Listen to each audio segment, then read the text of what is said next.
The advice and opinions expressed by the host of Autism Live and her guests are meant solely as suggestion and should not be in any way construed as child-specific advice. The Center for Autism and Related Disorders advises working with a board-certified behavior analyst who has experience with autism before starting any intensive behavioral intervention. Any choices you make in determining your child's treatment are completely at your own discretion.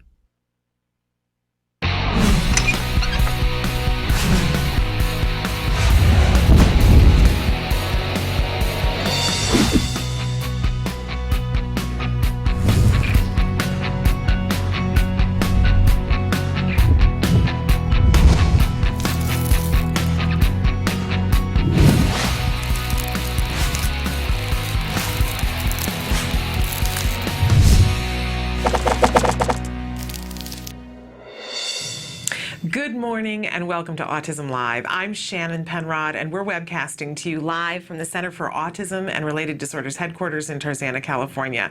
It's Wednesday and you know I get very excited on Wednesdays because we have lots of stuff going on Wednesdays here in the studio. We're going to be with you for the next 3 hours live talking about a variety of different topics having to do with autism. A lot of what we talk about here is ABA. I want you to know that because ABA, Applied Behavior Analysis, is the only scientifically proven effective treatment for autism. Now, that makes it something really worth talking about, but it's such a huge area, and since all of our children are different, they didn't come off a conveyor belt where they were cookie cut, right? There are different things that we're going to need for each individual child. Lots of things to talk about. So that's a wonderful thing. And by the way, I mentioned that it's effective. It's effective for all of our kids. So if you're just tuning in and you're thinking, well, you know, but my child is so high functioning, they really don't need, and you know, ABA, it's that intensive thing. Well, yeah, there is intensive intervention, behavior intervention for some children who need it. But you know, the truth of the matter is that ABA can be used all day, every day for all of us. Or you can target something specific that you want to look at and strengthen a skill or decrease a skill. It's true for all of us because that's what ABA is going to be all about for us, picking skills that we want to increase, behaviors, but that's skills, right, that we want to increase, and behaviors that we want to decrease. And it does not have to be for somebody who's on the spectrum. I always like to add that because it's a wonderful thing. If you're looking to do some things in your life better and to stop doing other things, ABA is very, very useful. But it also happens to be useful for our kids on the spectrum. And I don't know about you, but as a parent of a child on the spectrum, I want to be as effective and as efficient as I can be. I want to be a strong person on my son's team. And I think that you do too. Whether you're a parent, a teacher, a practitioner, I think that that's what you're all about, and that's why you're here with us. And if that's why you're here with us, then welcome, because we're having a really good time talking about these topics. It's really meant to be a conversation between you and I and this world full of people who want to be more effective and more efficient working with a child on the spectrum. So how can you participate in the conversation? Let's talk about that a little bit. If you're watching us right now on autism-live.com, you'll see across the top of your screen it either says live or rebroadcast. If it says live, you will also notice a box there that says your questions. You can type whatever you want into that box, hit enter, and it shows up here on my screen, and you and I can be having a conversation in real time. It's a wonderful, wonderful thing. If it says rebroadcast, or you're watching us in any of the other ways that there are to watch us, and there are a lot, and we'll go over those in a minute, you can still participate in the conversation. One of the ways that you can do that is by emailing us. And, you know, this show plays 24 hours a day, 7 days a week. We are only live 15 hours a week, which is a lot, but not all of the hours of the week. But whatever time it is where you are, you can always email us. There's the email address. Send that off to us. We will get that email and talk about it on the next available live show, but we'll also send you back a typewritten response. So if you happen to miss the show, you'll have your answer, and usually we send you the date of the show that will be covering it so that you can tune in if possible, or you can catch it in a rebroadcast. But in any case, you get an answer to your question. And it's free. There's no charge for that, which is a wonderful, we like free, don't we? know I do. Okay, so there's other ways you can get in touch with us too. You can phone us Monday through Friday, 9 to 5. We're here, and somebody will take your call if you want to. You can be patched into the studio, but if you're shy and don't want to, but just have a question you want answered, you can call this number that's on your screen right now. If it's not Monday through Friday, 9 to 5, you'll leave a message for us, and we'll get back to you as soon as we're back in the studio. You can also Skype with us, and Skype is a very fun thing because if you have camera capability on your computer, we can have you side by side here with me on the show or with our guests that we have from time to time. We have several guests today, very exciting. And you can be asking those questions, and we can see you too, and that's a wonderful, wonderful thing. And for some of you who are watching overseas, it's great because it's an inexpensive way to connect with us that's kind of immediate. A wonderful thing. You can also get a hold of us through Facebook. We have a new page on Facebook. I know a lot of you have been talking to us on other pages, but our new page is Autism Live. And if you will go there, and you'll see that there's lots of information and clips from the show. You can leave us comments. You can answer the question of the day there. You can make suggestions. But while you're there, if you'd give us a like, we'd really appreciate it because we're the new kid on the block, and you know how that is. Okay, and you can also tweet us. I always like to remind everybody I'm new to the Twitter. I'm tweeting, but I'm new to it. So have patience with me, but please feel free to tweet with us, and we'll tweet and retweet and participate with you as fast as I can figure it out. I'm learning on the Twitter. I'm learning my tweet.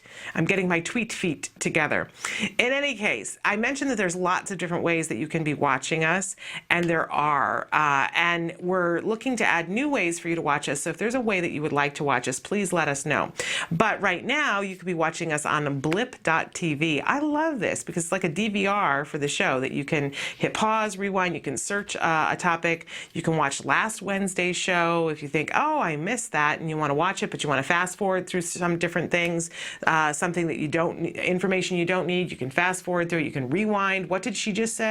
I didn't quite catch that. Go back over it. Wonderful, wonderful thing. You can also be doing those same things on YouTube. We have our own YouTube channel. Really love that because you can go in and look at some of the smaller clips if you just want to watch when we have experts on, because we have some great experts on this show who say some really life-changing stuff. So you can go and search all of those. You can search back to September and see what we have there on YouTube. Really, really fun.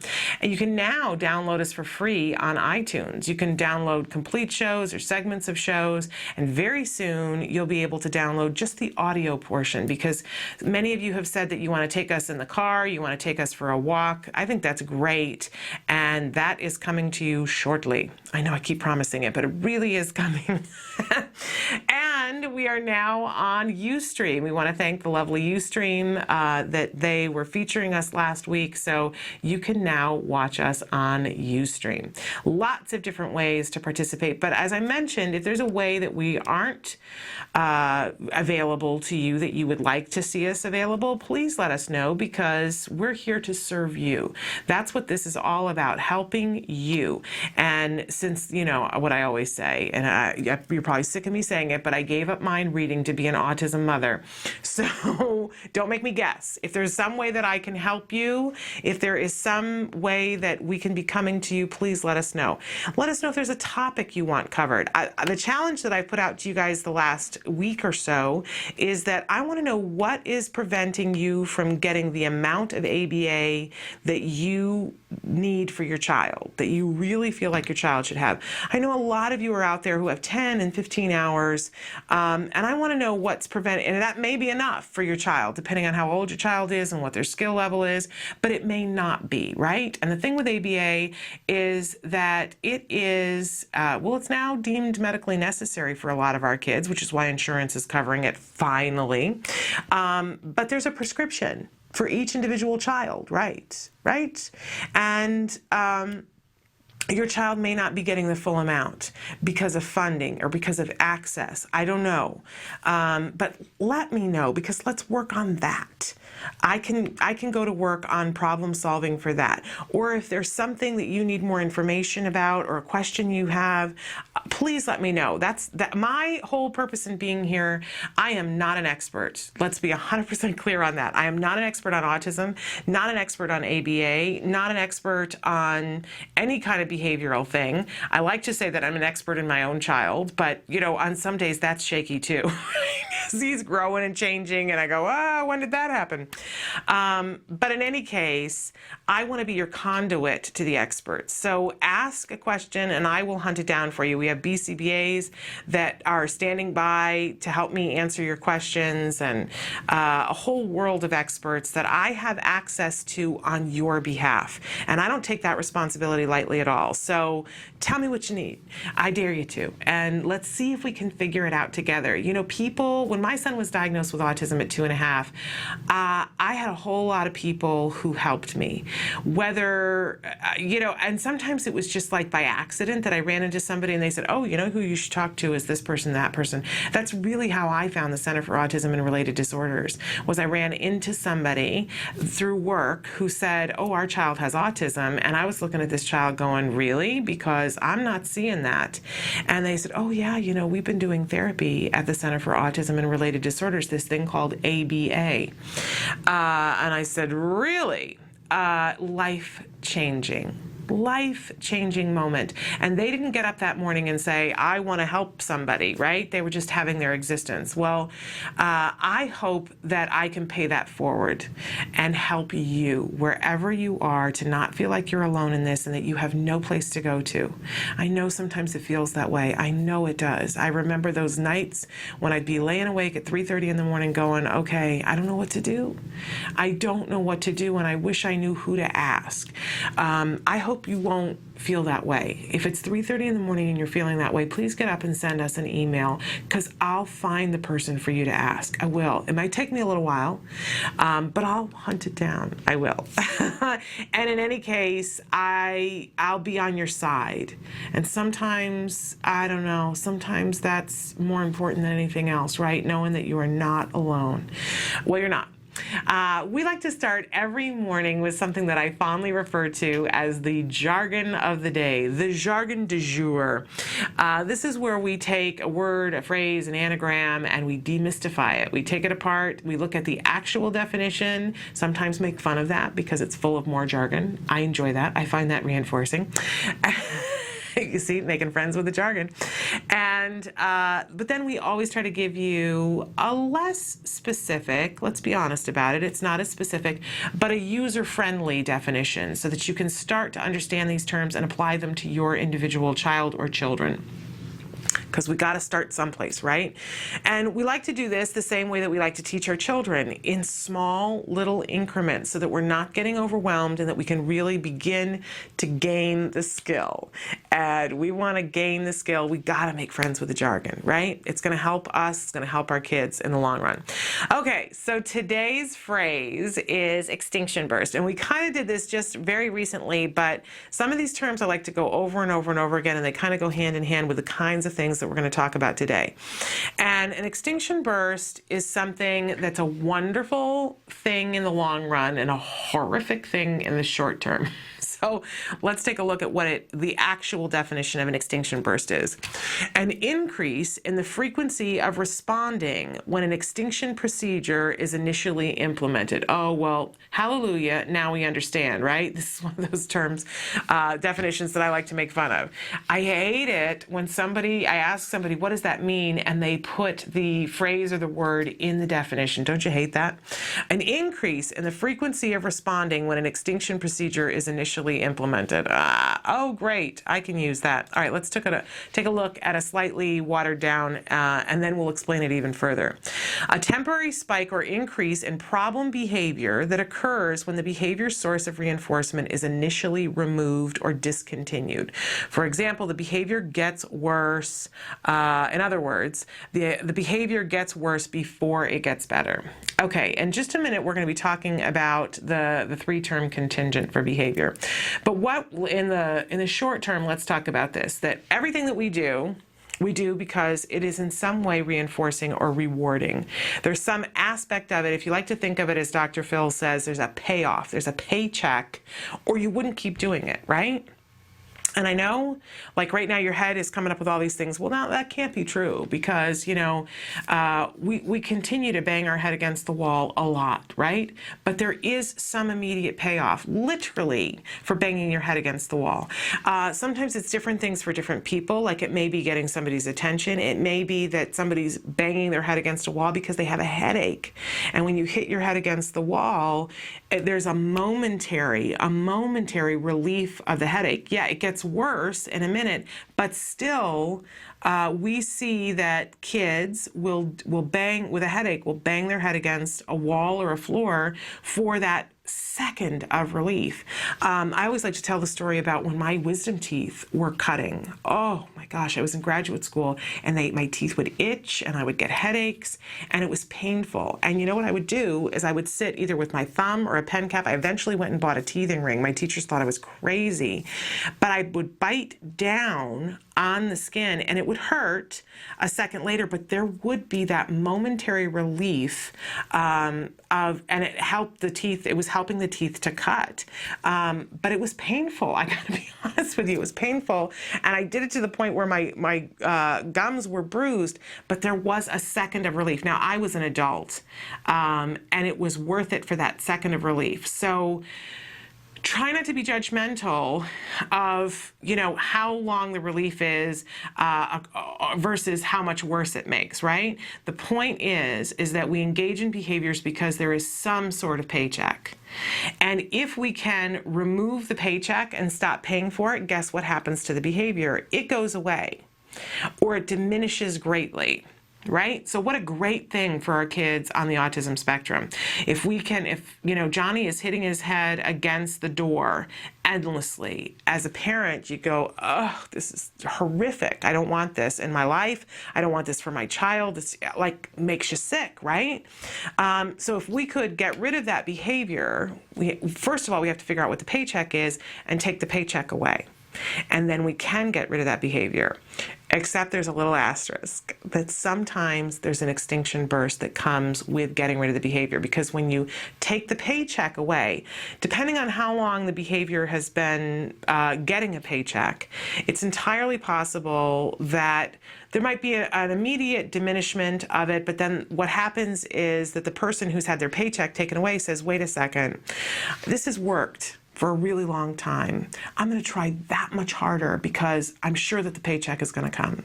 So what you get is behavior that gets much worse before it gets better. That's called an extinction burst. It can be scary. If you're putting something on extinction, which means you're not going to give it the paycheck anymore, you know that Johnny has been throwing a tantrum because when he does, he gets candy, right?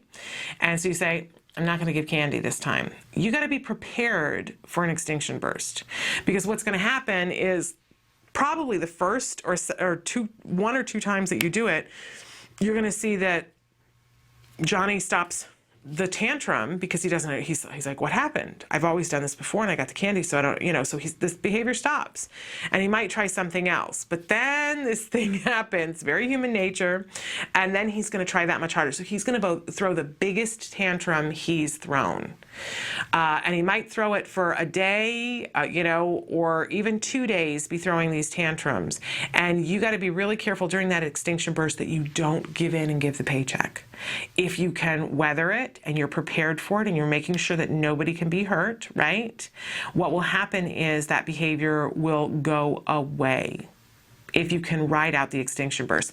The thing as a parent that I always used to remind myself is that when I would see it, oh, and believe me, you know it, when it happens, you go, what on earth is that? It's hurricane, you name it, right? And you go, what? And you go, oh, extinction burst, right? I've heard about this. Whoo, extinction burst. What you need to be saying to yourself emotionally is, this is the end. It's never going to get worse than this. I'm not giving in. I'm going to stick to the intervention that we planned, the behavior intervention plan, and I'm not rewarding this behavior. And you got to be really careful about it. It may mean that you need reinforcements, to get through it. But what you say to yourself is, once we get through this, it's going to be over, and we won't have to deal with this behavior again. Angels sing, right? It's a wonderful thing. So that's an extinction burst. I said, it's the best of times, it's the worst of times, because you're knowing, wow, it's the reassurance that you're there. You found the paycheck and you've severed it, so you're getting the behavior to get it all over with, right? And so, but the behavior itself, whoo, doggy, bad stuff. But it doesn't last for long if you don't reinforce it. So that's the extinction burst. If you don't completely get it yet, don't panic, because you will see this in your child as you start to work on things through an ABA filter. You will start to understand what the paycheck is and how to remove the paycheck properly, and then you will see an extinction burst at some point and you'll go, oh my heavens. So that's what that is, right? And you'll be strong and write it out and be in a happier place. And isn't that what it's all about? Truly. Okay, so that's our jargon for the day. We also always have a question of the day for you. The question of the day, and this one, sometimes we ask you some stuff that doesn't necessarily have to do with autism, okay? So, and this is one of those cases, because, we're on the 24-hour day, 7-day-a-week autism channel, right? I mean, literally, we are. And as parents, a lot of times when you're in the thick of it, you are. I know I have said to people, aside from autism, I don't tend to have as much to talk about. I'm starting to again and have hobbies again, but there were a lot of years where it was the 24-hour day, 7-day-a-week autism channel in my house, right? And it may be that for you right now. But my question for you, because it's always good to dream, because this is going to pass. If you're doing enough of the right stuff right now, you will get to the point where you get other stuff back in your life. And it's important at any point to remember the other stuff at the very least, if not try to squeeze it in. But what do you wish you had time for? My friends made so much fun of me because, which was not nice of them really, when you stop and think about it, but they're good sports and I try to be a good sport. When we were in the thick of really intensive early behavior intervention, and my son was getting 40 hours of therapy a week, plus he was getting, we had him in swim lessons, and he had OT, and he had speech, and treadmill.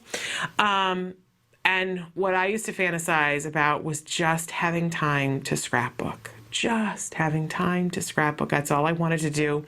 And finally, there was one day when my husband, I literally think I had like an hour and a half. It wasn't even like a whole afternoon, but I had time to go scrapbook. And my husband said, go someplace. And, they have those places where you can go and you can sit and scrapbook there, which is a wonderful thing. And, so that's what I did, and I remember calling a friend who is a single friend and saying to her, I'm going to scrapbook, and her saying, okay, seriously, I just don't understand you.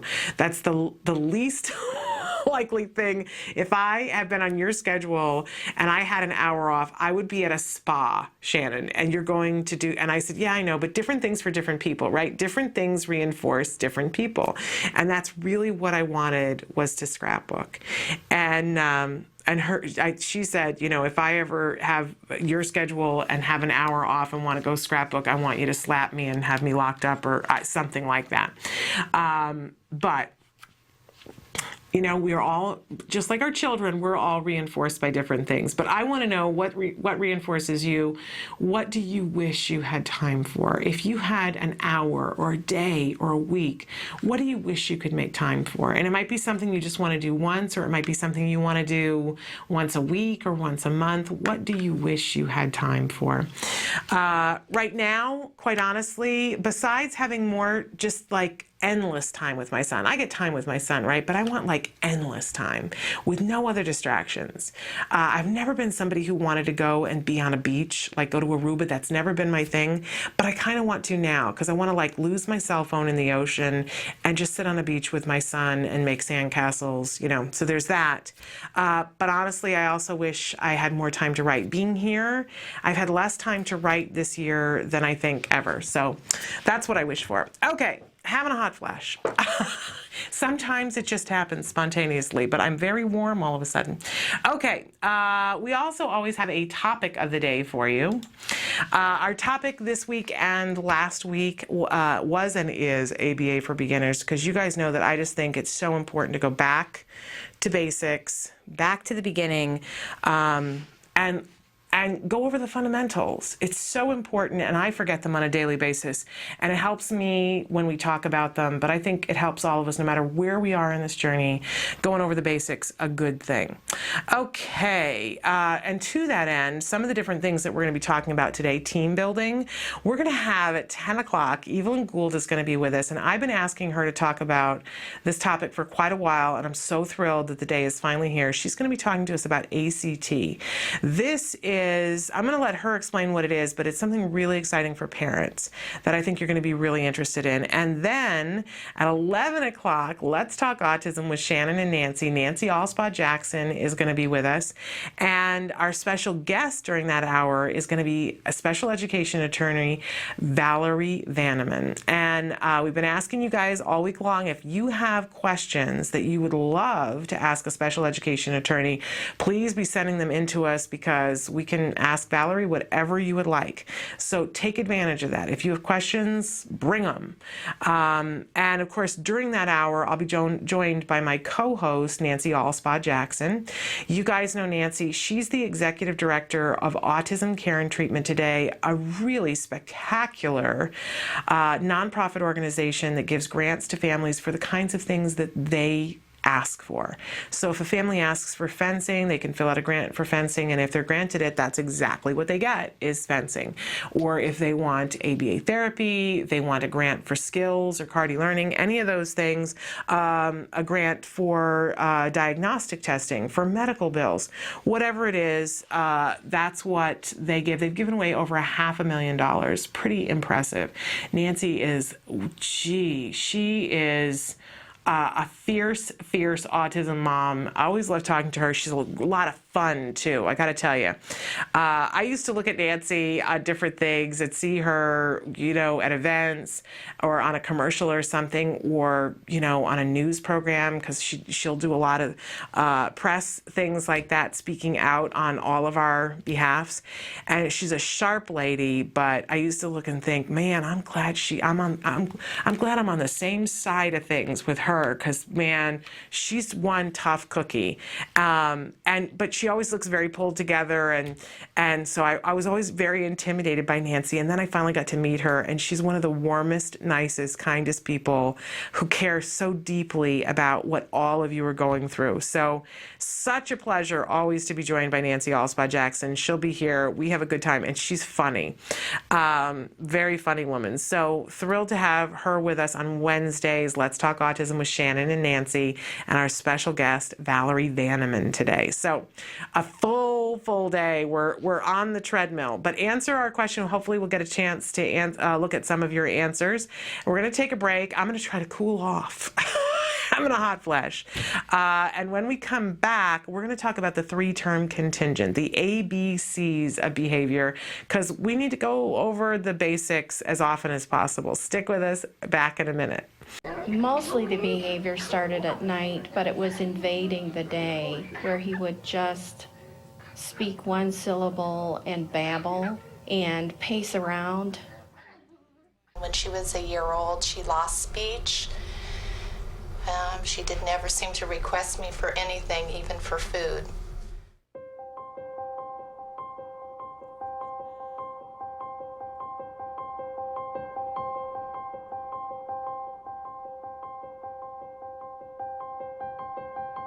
He told me over the phone that I should just put her in an institution. I was devastated. What's an institution?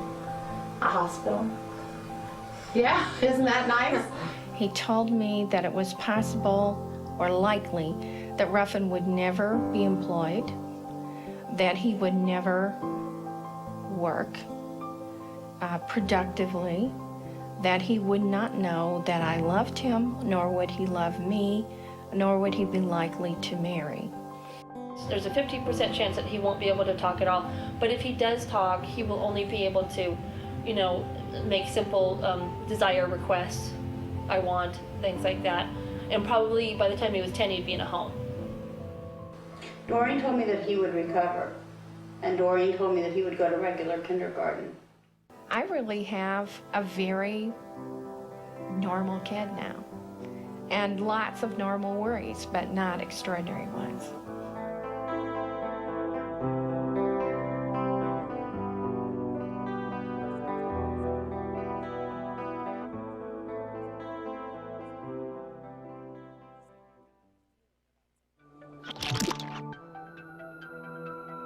My name is Deli Popola, and I'm one of the creators of theotspot.com.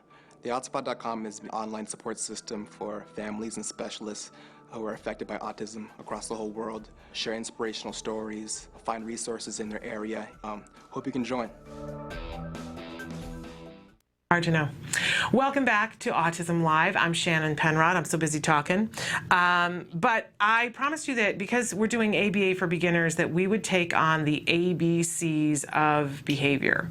This is the three-term contingent. That's what the ABA, the BCBAs, the psychologists are going to refer to it as the three-term contingent. I like to call it the ABCs of behavior because that's exactly what it is. And we've got them here on the screen for you. Yesterday, our word of the day, our jargon word, was antecedent. So if you look at this, all we have to do is, and I keep saying, at some point I'm going to find, or I'm going to get somebody to make for me an A and a B and a C to sit here on the desk. So I go the A, the B, the C. But in any case, that should be easy enough for us to remember, right? It's hard in the moment. It's really hard in the moment because in the moment when our kid is doing something and freaking out or things are going on, right? Behavior doesn't happen in a vacuum. If it did, and it's so much easier to look at it afterwards, an armchair quarterback it, but in the moment, in the reality of the moment, really hard to see sometimes. I'm always talking to you guys about having an emotional divorce from the behavior. Hard to do. Much harder to do than to say, right? I personally have a hard time with it. But when I can do it, my life is better. So that's why I'm always talking about it. Taking that emotional divorce, your kid is engaging in behavior and you kind of step back and go, all right, what's happening right now? Being in the present and going, all right, what am I looking at? My child is freaking out. My child, and really looking very specifically at the behavior, going, well, what is it exactly? Okay, they're kicking, they're yelling, they're screaming, they're kicking the door, they're looking for things to throw. I'm very aware, and I hate to take it to this level, but if you've been watching the show, we adopted a dog from the shelter, and it's not going well. At all. And we've been taking her to different trainers, and most of the trainers have said, can't deal with this dog. This dog, this is not fixable until you fix this challenging behavior, and then I can work with the dog. Well, thank you so very much. I'm coming to you for this challenging behavior. But it's been very interesting to me. I now have found two trainers, one who isn't equipped to deal with a dog, but normally could have, just at this moment in time isn't available to, and one who's saying, yeah, I want to take your dog on. And watching how they're looking at the dog's behavior, and they're looking at it in exactly the same way, going, okay, here is exactly what the behavior is. You would think that having been through this with my child that I would be good at this, but I don't really recognize dog behavior, so I'm getting educated on it. And I'm seeing that what they're saying is, do you see when she twitches her nose that way and her tail does this? That means this is about to happen. What? Who would have guessed, right? But we know, I look at my son that way. My son, when he was having his huge meltdowns, he could be kicking the door and his eye looking over there, and I would know, okay, he's about to go for the lamp, which means I need to get the lamp out of the way or make it so that he doesn't have access to the lamp, right? So really important that we're actually looking at the behavior. The behaviorists call it the topography of the behavior. Well, that's another jargon term, right? But looking actually at what the behavior is, taking it, simplified and going, okay, there's kicking happening, there's biting happening, there's shouting, there's swiping. We had all these classifications for my son. He liked to scoop things. He would swipe a table and he would scoop things and toss them like a salad spinner, just, like this, his own toys. And he didn't care in the moment if he broke his own toys, although as he got older, he would look for my toys to break, right? Not good. So that's the behavior. And while we're in it, while our child is freaking out and in the behavior, if we take that emotional divorce and start looking coldly and dispassionately and going, okay, well, this is behavior, and all behavior is communication. That's all it is. And this is not a reflection on who I am and how my parenting is or who my child is and what their odds of being successful in life are, right? Because we can all go there really quickly, but we stand back and look and go, okay, all right, this is behavior I've never seen before. How interesting. First of all, if we're noting the behavior, it's going to be useful to us later on, but we're also not responding to the behavior in that moment. And really, that's our best choice. Unless the child's about to hurt themselves, right? Or break something that's valuable. We don't need to be doing anything in the moment other than that. We can be looking at it and going, all right, I see that. Interesting. But we're not commenting. In our heads, we're going, interesting. And you might have to be looking at it out of the corner of your eye so that you're not turning your face and giving it attention. But noticing what the actual behavior is, so important. Because then later on, we're going to be able to say what the antecedent was, which is what happened before, and the consequence, which is what happened as a result of this behavior. When we know the A, the B, and the C of the behavior, and we've charted it over time, and when I say that, I know it sounds like graphs and, important stuff. You can simply just write it down, keep a diary of the behavior, and note what time it happened. You've written down the behavior, you wrote down what the consequence was, and you have to go back and kind of be a detective, and you're never going to be 100% sure of all the antecedents, but you're going to write down, what time it was. You're going to say what happened right before. Was it that your child took a bath? Was it that your child ate something? Did somebody ask your child to do something? Did somebody take something away from your child? What happened right before? A BCBA is a great thing to have on staff because they can come in and look at things, and they're also going to look for establishing operations, which we don't have to worry about in the 3-term contingent, but they're going to look at all the things that were going on, right? To see what is driving that behavior. We talked earlier about the fact that a behavior that happens over and over and over again has some sort of paycheck. So we're being detectives, taking the ABC and seeing where's the paycheck. Sometimes the paycheck is in the consequence. Sometimes the paycheck has more to do with the antecedent. So sometimes we want to tweak the antecedent, that's called an antecedent modification. Sometimes we want to tweak the consequence modification, right? But when we play with those two ends of things and sometimes play with the establishing operations are the other things that are on board that make the behavior more likely to happen. Like if your child's exhausted, more likely to have a tantrum, right? If your child hasn't eaten or had something to drink in 6 hours, more likely to have a tantrum, right? Those are establishing operations. Sometimes we refer to them as EOs, right? Okay, so when we look at all of those things together, we can come up with a plan to change the behavior, either by changing the antecedent or changing the consequence or potentially changing both of them and giving a replacement behavior.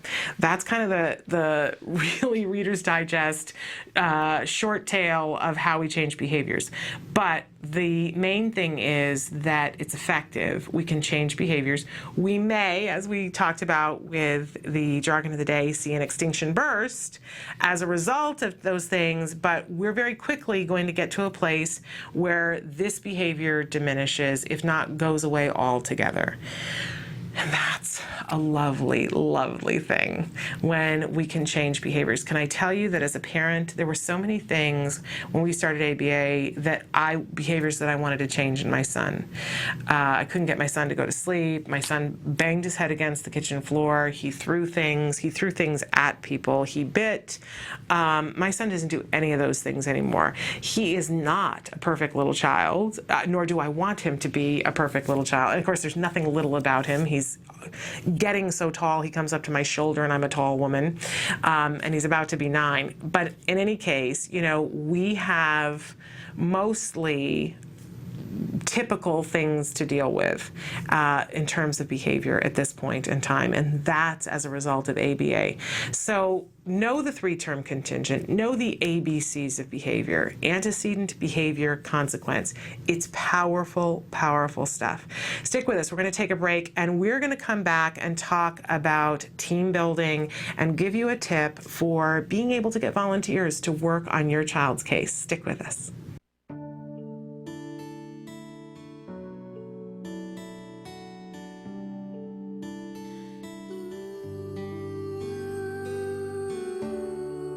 I am grateful for Autism Speaks because they allow families like me to have hope. They're working towards having these children live better lives. There's a space for you.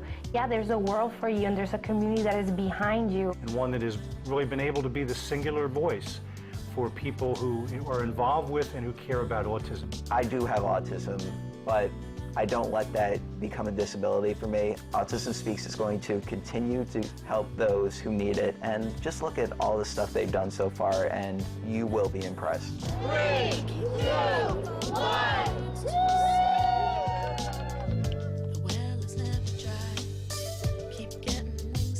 And you need to support the walks. We have to raise awareness, but we also have to raise funds to do the work. I'm grateful for Autism Speaks for one main reason, is they are allowing me to focus on the research. The work that Autism Speaks has been doing is critical for keeping autism research on the radar screen.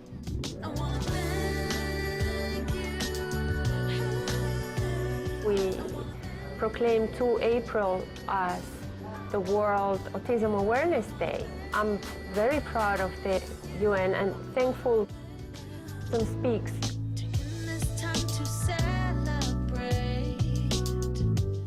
Getting the health mandate bill passed in New Jersey particularly, we needed to be able to make an argument, not just do this because it's the right thing to do, but do it because it's cost effective. When everyone else told me nothing was wrong with my son, I got information from a website that told me something wasn't right. I am so proud of Autism Speaks for creating these beautiful ad campaigns, which have reached people who are not affected by autism and have also created a greater climate of compassion and understanding. It's been really great for Bachman to have gotten involved with Autism Speaks early on. I think everybody here feels like they really make a difference. To make sure that we generate as much money as we can for Autism Speaks so we can all solve this puzzle together.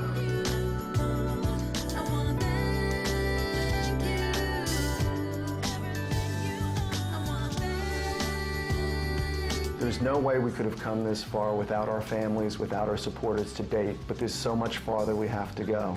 And everybody's invited to join this cause. We need all the help we can get to make the difference we know we can make.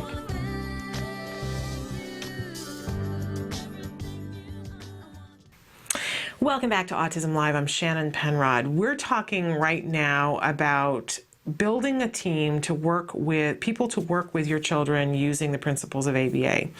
And I've been asking you guys for a couple of weeks now, whatever you feel like is holding you back from getting the proper amount of ABA, to write into us and tell us what the issue as you see it is. Because I think sometimes you got to identify what the problem is, right? So that you can get over it, under it, around it, and find a solution for it, right? We need to get creative, problem solving. And that I would like to help you to problem solve whatever is stopping you from getting the proper amount of ABA.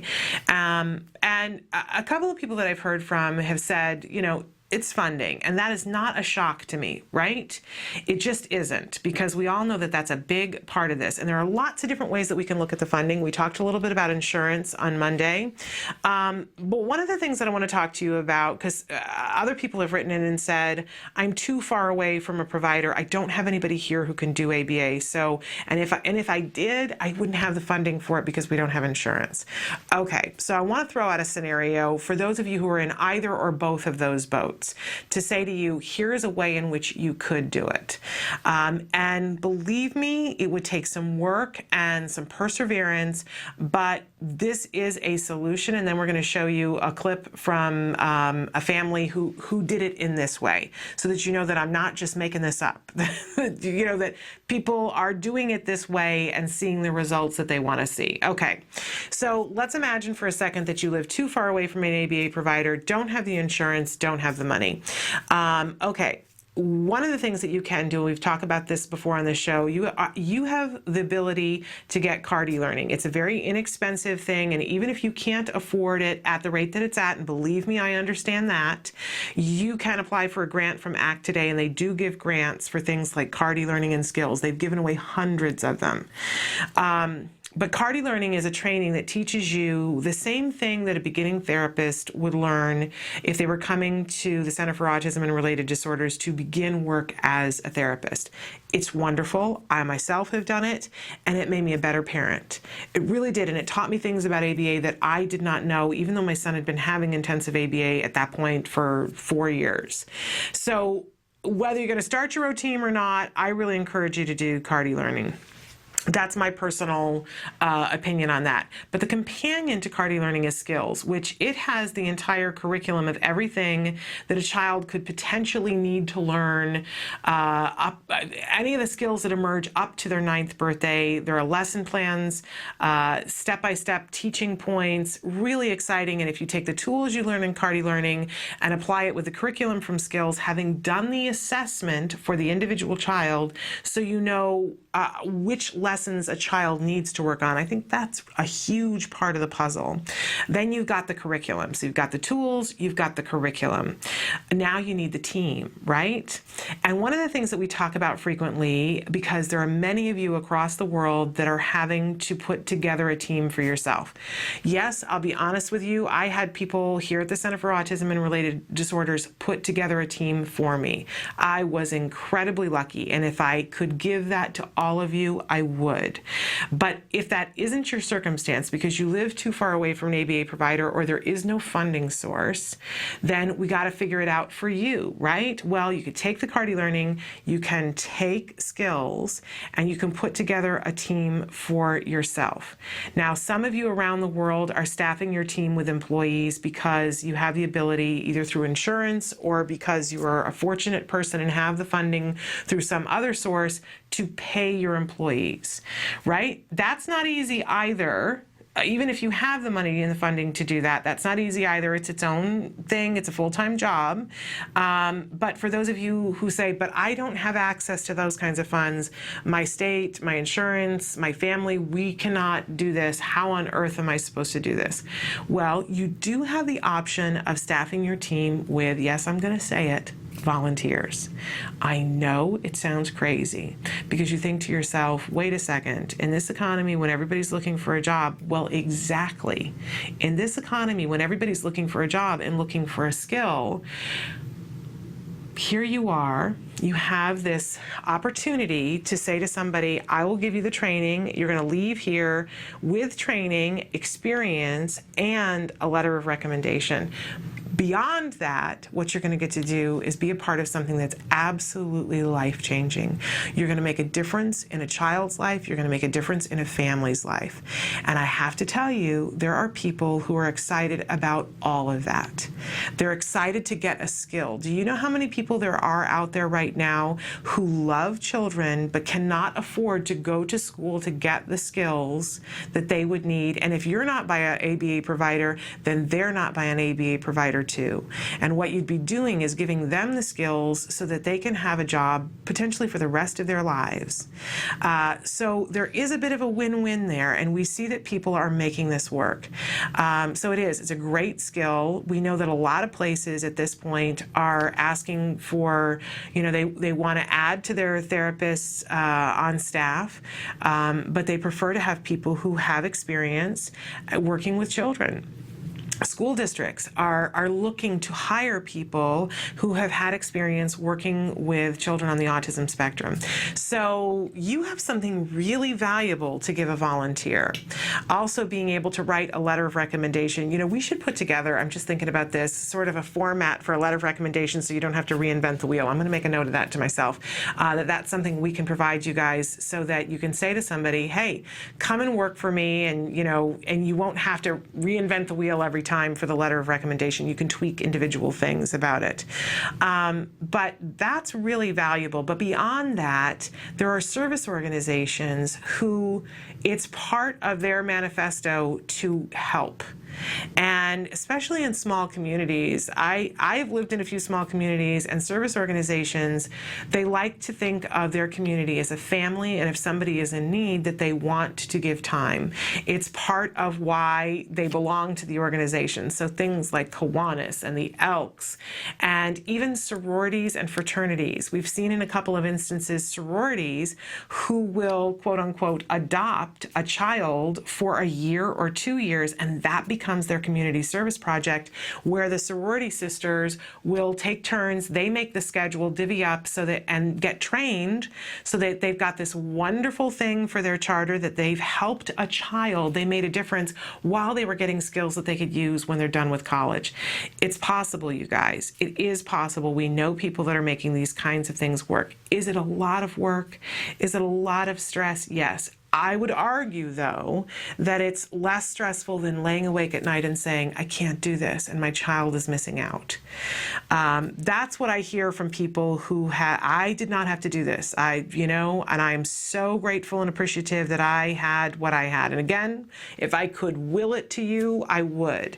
But I think it's more important to find what works for you and to let you know that even if you are having obstacles, there's the great potential to overcome them.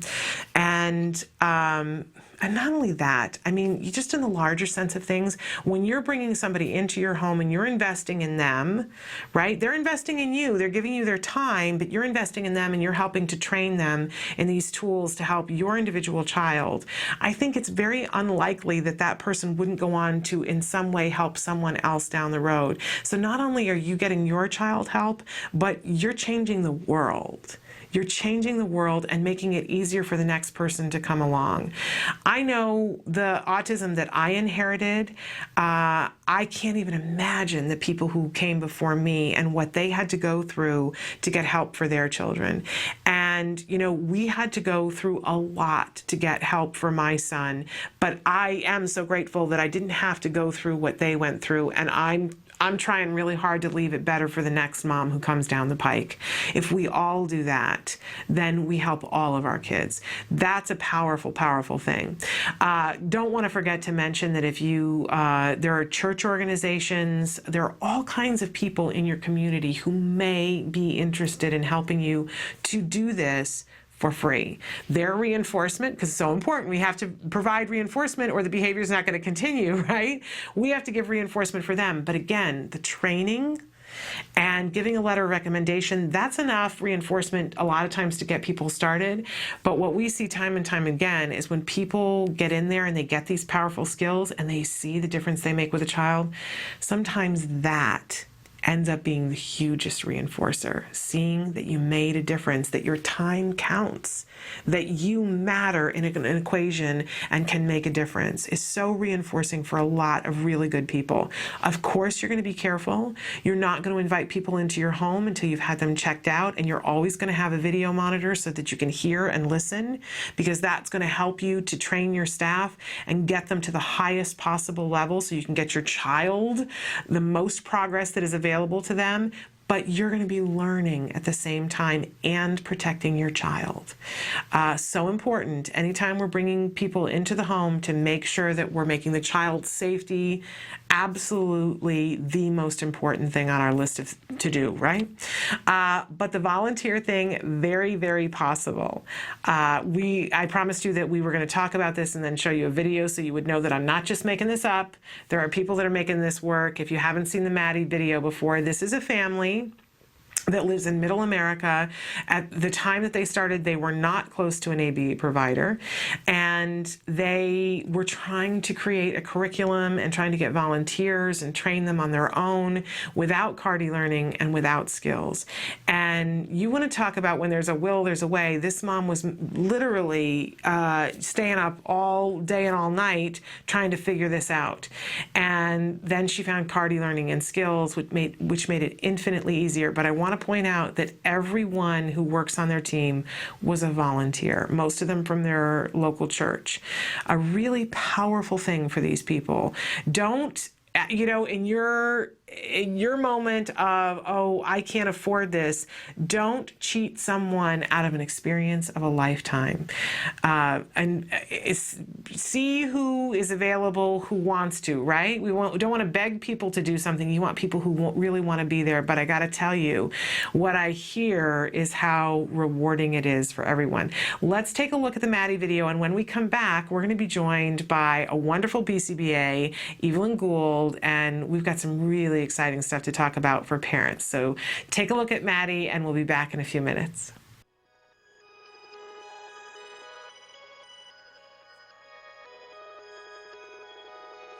When Maddie was diagnosed, I'll be honest, I was very ignorant on what autism was. I knew that autism was basically something that hit boys at the age of 2 to 3, and they shut down, and sometimes you think of the typical Rain Man movie. And with Maddie, she was doing all the same signs and symptoms of a typical child with autism spectrum disorder. Stand up. She didn't even acknowledge us coming into the room. She had barely any eye contact. She didn't interact with her sisters. She didn't really do anything. She just basically lined up her toys, and that was about it. We have a team of 7 volunteers, or 8 now. We have 8 volunteers, including my husband and I. And I'm the team leader, and so I do all the curriculum and get everything ready each week. Jana was downstairs until 11 o'clock at night working on curriculum, going through 2 different textbooks. And then we, as a group, meet on Monday nights, and we would go through what the curriculum was from Jana. And a lot of times we would go, well, how exactly do you do that? How do you sit her at the table and do this trial base? Well, what skills has done for us, it's taken that away from Jana trying to figure out the curriculum for one. She can go down, or even our laptop, and she can sit down, and through all these questions, it comes up with the different programs. At least for me, it was a relief off my shoulders. I was worried that I might be missing something, missing a curriculum that maybe she needs to know, where skills, they have every possible thing your child needs to know from 0 to 7. They have a program for that. What noise is this? Good job! Every program that we did with her, I knew it was specific for what she needed to learn. Because before skills, it was a lot of, okay, well, is that really age appropriate for a 2-year-old? Because it's not generalized. It's anywhere from 0 to 7. This is what your child needs to know in most manuals you'll find. But for this, okay, yep, she should be learning this. And no, she's not 4 yet. She doesn't need to know that yet. We are so fortunate that Jana was able to attend a conference put on by CARD that opened the door for skills, and that there's no looking back for us. We started using the program in November. It seemed like by January something just clicked, and she has completely kind of came out of her fog that she was in for quite a while. I have never read a documented case on any child that has not benefited anything from applied behavior analysis, and now with this new skills and being, like the E version of ABA, I can't imagine it doing anything harmful to their child. It's nothing but exponential growth for us. to see her now, it just blows us away. I mean, we call her our little miracle child because in 7 months' time, she's just blossomed into this normal, functioning child, and suddenly, we joke about it all the time, like suddenly we have twins. If you're even thinking about doing it, do it. Because the absolute worst thing you can do is do nothing at all. And even if you use this program and it's just a single mom or a single dad working in the evenings with their child, this program is going to benefit them. It's going to show you where they are, it's going to show you where they need to go, and it's going to show you what skills and how to get there. It is an online book on how to help recover your child.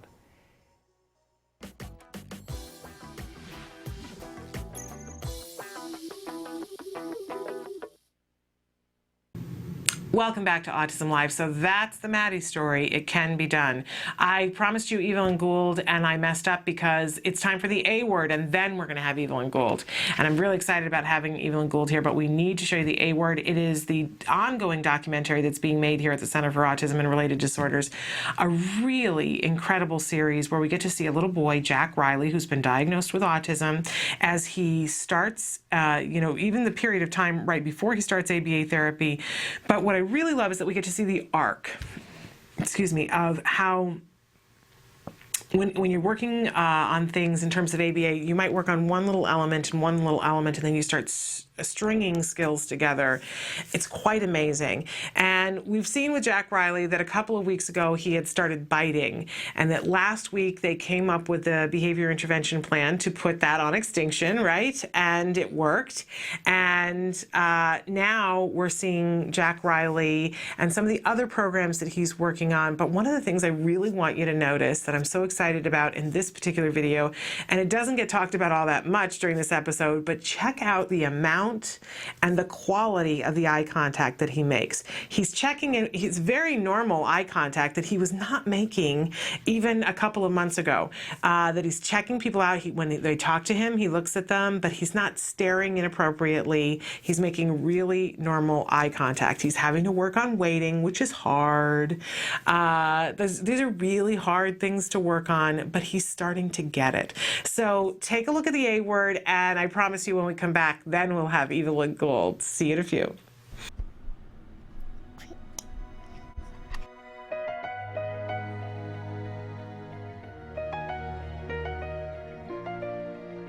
Come here. No, really, come here. Trust me this time. I won't throw you. No, really, come here. Trust me this time. I won't throw you.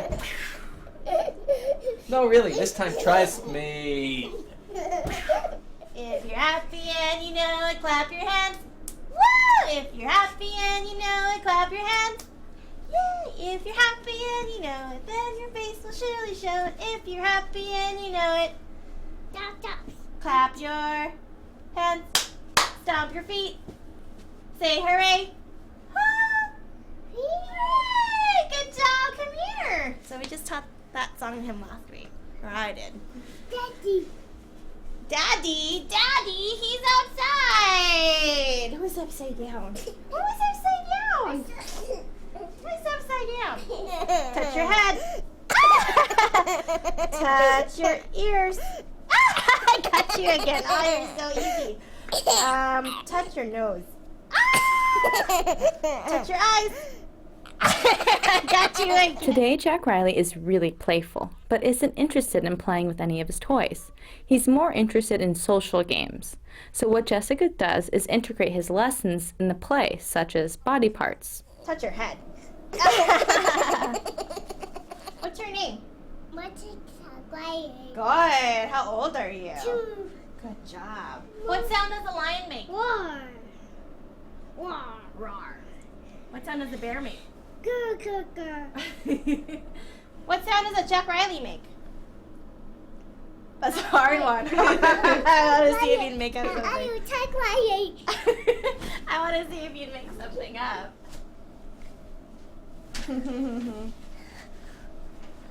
What's up, dude? Nice hands? You want me to play? Play. You want me to play? Play. Play? Okay, I'll play. You just have to ask. Suzanne, can I try something? Yeah. Can I try having him get your attention? I want to see if he'll actually generalize. Okay. Okay, Suzanne's gonna be in charge of the pillow sandwiches now. If you want them, you need to ask her. Look. Look. Do you want a pillow sandwich? Oh, look at the pillows. Who has the pillows? Hey, Jess. Hey, Bear. Hey, Susan. Yes. Okay.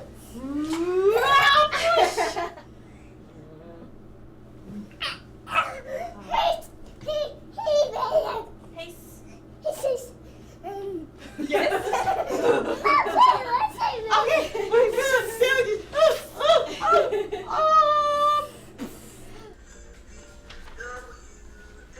Can we work on waiting too? You can pause it whenever and just have him wait. Okay, hey, Wait. we're gonna wait. Wait. Wait. That's not good. We're gonna try again. You gotta do nice waiting and then we can watch the video, okay? Nice waiting. Nice waiting. Nice. Yes. Nice touch. Soft touch. Nice touching. What do you see? You see letters? I see letters. I see letters. Good waiting. Okay. Okay. You can watch it now. Can we start it? Yeah, there. Alphabetical is jumping. Okay, pause. Okay, we're gonna wait. Nice waiting. Nice waiting. That's better. Good job. Nice waiting. All right, perfect. Good Yes. job.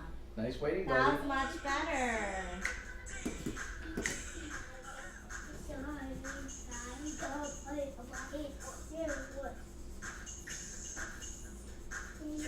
I have a crush on my son.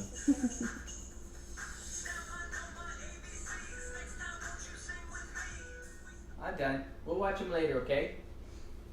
We'll watch him later. We'll watch him later. No, we'll watch it later. No. Jack, settle down. Settle down. We'll watch computer later. It's not going anywhere.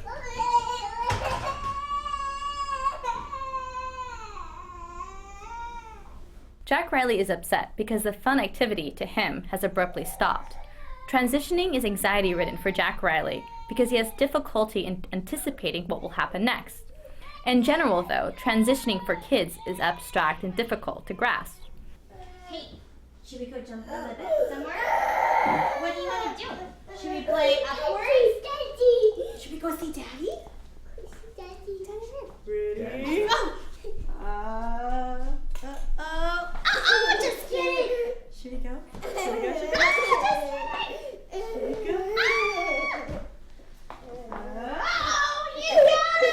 Jack Riley quickly gets over being upset once a new fun activity occurs. He now sees that there are other fun things to do. The issue was that he doesn't know that he will have access to something fun again, but by practicing transitioning, he will eventually learn that just because the activity ends, it's not gone forever. Now I know my ABCs. Now I know my ABCs. Next time, won't you sing with me? That was Master P. Diddy White Ice Dude. That's who did that. Wow, is that gonna be your stage name, Jack Riley? When you grow up, don't be a tool. Oh man, Vanilla Ice. Wow, that brought me back to when I was a little girl. Very cool. I love you, Jack Riley. I love you, Jack Riley. Bye-bye. Daddy. Oh my God. Do you want to go see Daddy? Go see Daddy. Okay. We can go do some stuff with Daddy. You want to go do some stuff with Daddy? Go see Daddy. Okay, we can go do that.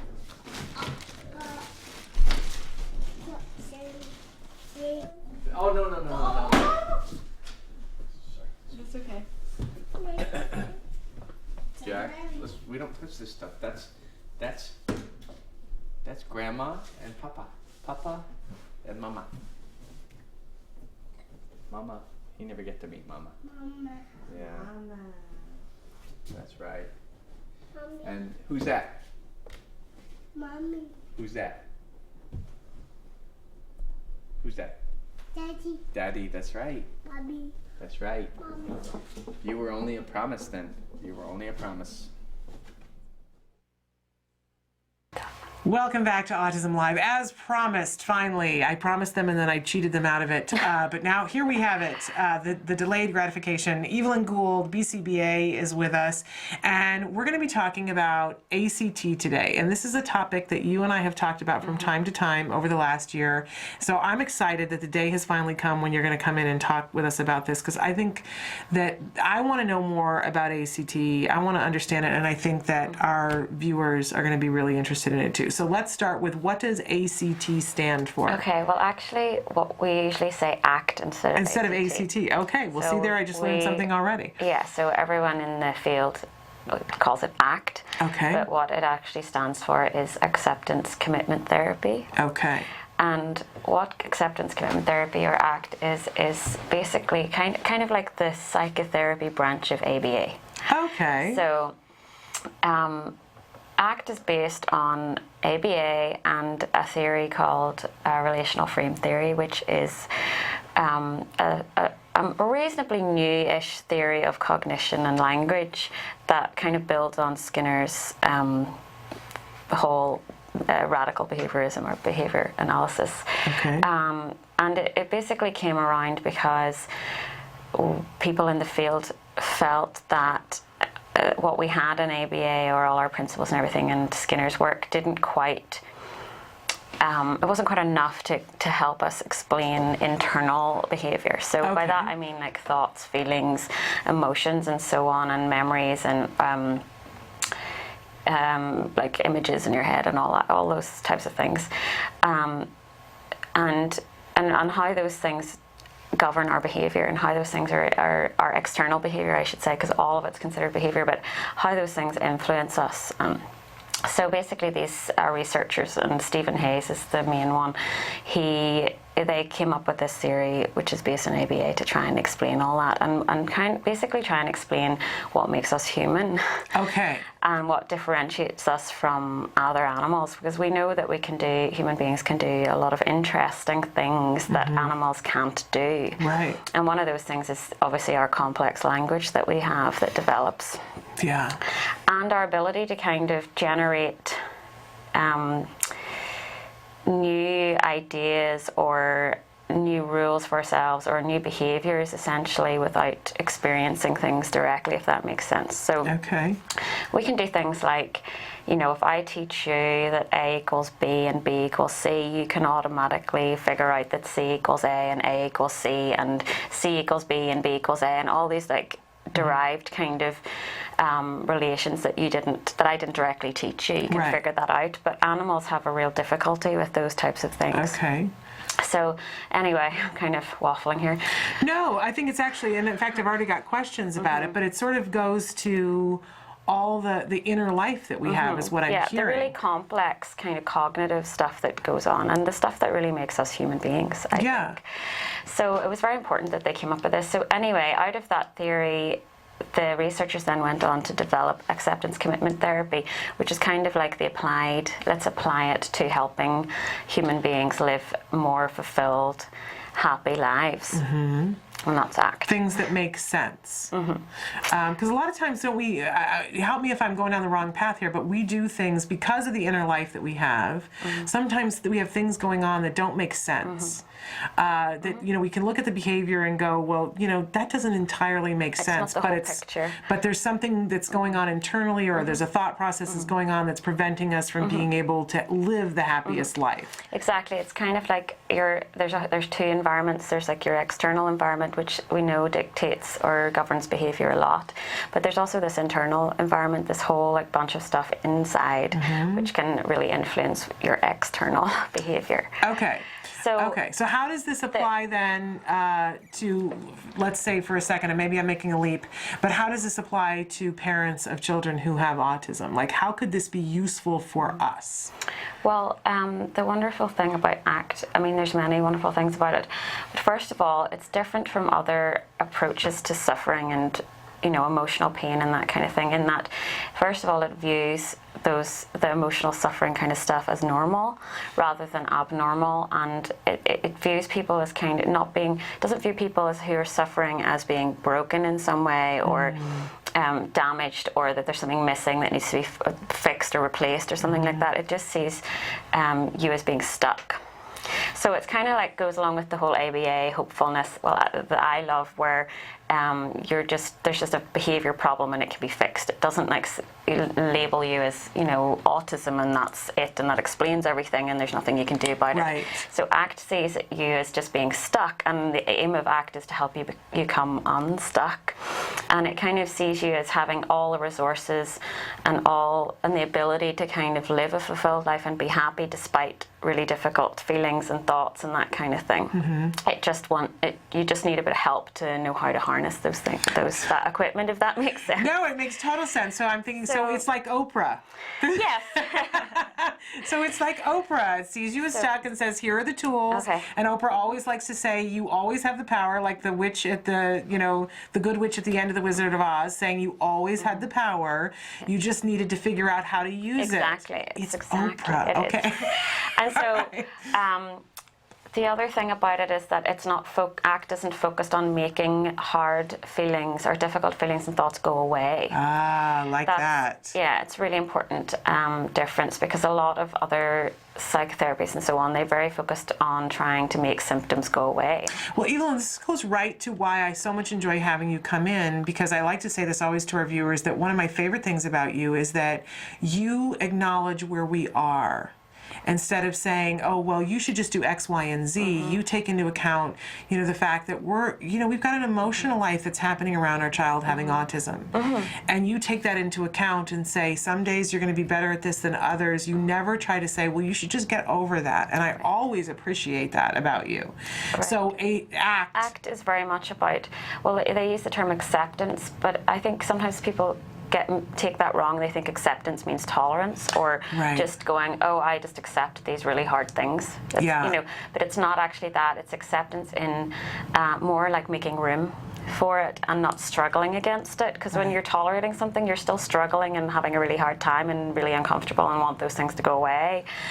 Whereas when you're accepting of something, you kind of let it go and let it just sit there, and you're free then to kind of move on and do something effective. If that Looking makes at sense. it for what it is. And the reason that this is important for, I think, our parents with kids with autism is that your kid with autism isn't something that you can, you know, your feelings about your child isn't something that's going to go away. This is something that you're going to have ups and downs with forever. I mean, all parents, even if you don't have a child with autism, you know, that's not, life is about suffering and hard things. So if you're going to try and make all uncomfortable feelings and thoughts go away, you're going to be struggling for your entire life, and you're never going to get anything done.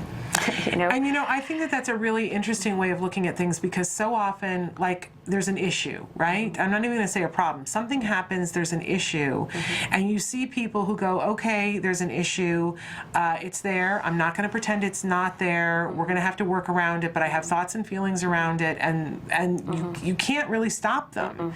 And then you have other people who go, well, yeah, okay, it's there, just get over it, just move on. Well, you know, and you're left with, well, how on earth are you supposed to get over the feelings? And I've seen people squash the feelings down before, and usually that's when people get sick. Yes, that's absolutely right. So I think as human beings, you know, I mean, our brains are just doing their job. Our brains are these problem-solving machines that just generate stuff 24/7.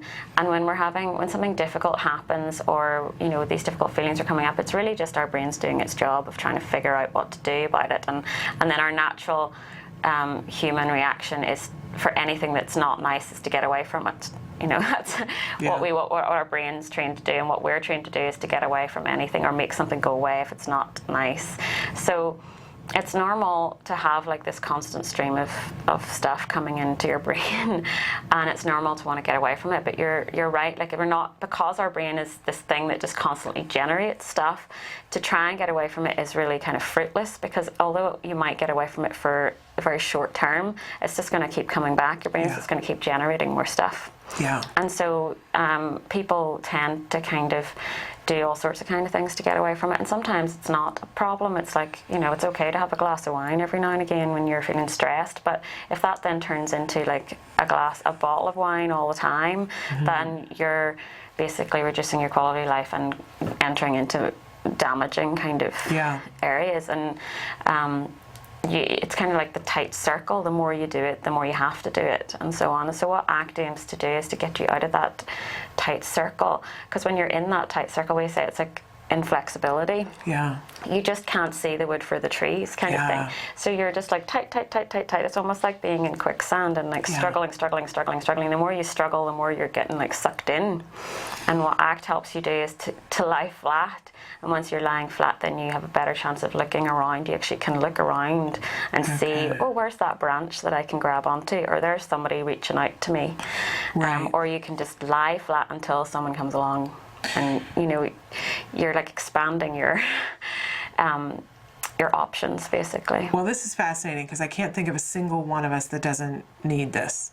If you've got a child on the spectrum, then you've got multiple issues going on, I'm sure, financial, emotional, relationship. And stuff that you can't solve through normal problem solving, practical problem solving strategies. And that's why ACT is so helpful, because it helps you when you can't, there is no way out of, in terms of a normal practical problem solving thing. It just helps, so it helps you be in it and then see the bigger picture and be able to kind of still live a happy, fulfilled life kind of thing. Okay, so it's going to help us to be more happy, more fulfilled, and get unstuck. How fabulous is that?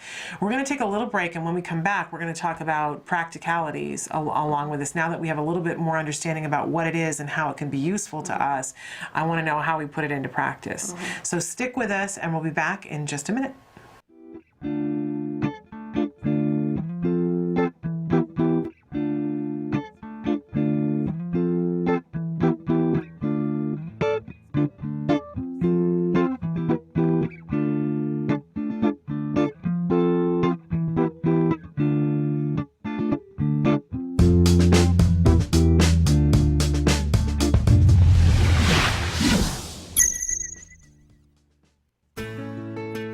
Skills is a revolutionary web-based program that incorporates comprehensive assessment, curriculum design, progress tracking, and treatment evaluation for children with autism all in one place.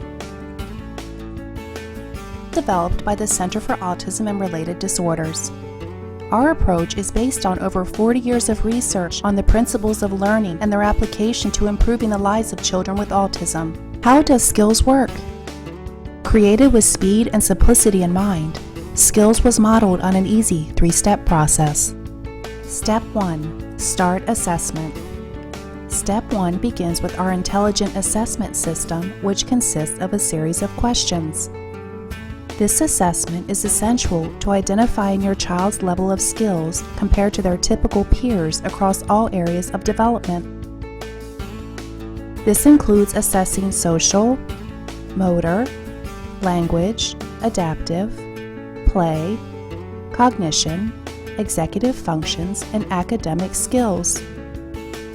Every skill has an assigned age, which indicates when the skill emerges during typical development. This means that each child is automatically presented only with lessons that are relevant to his or her age.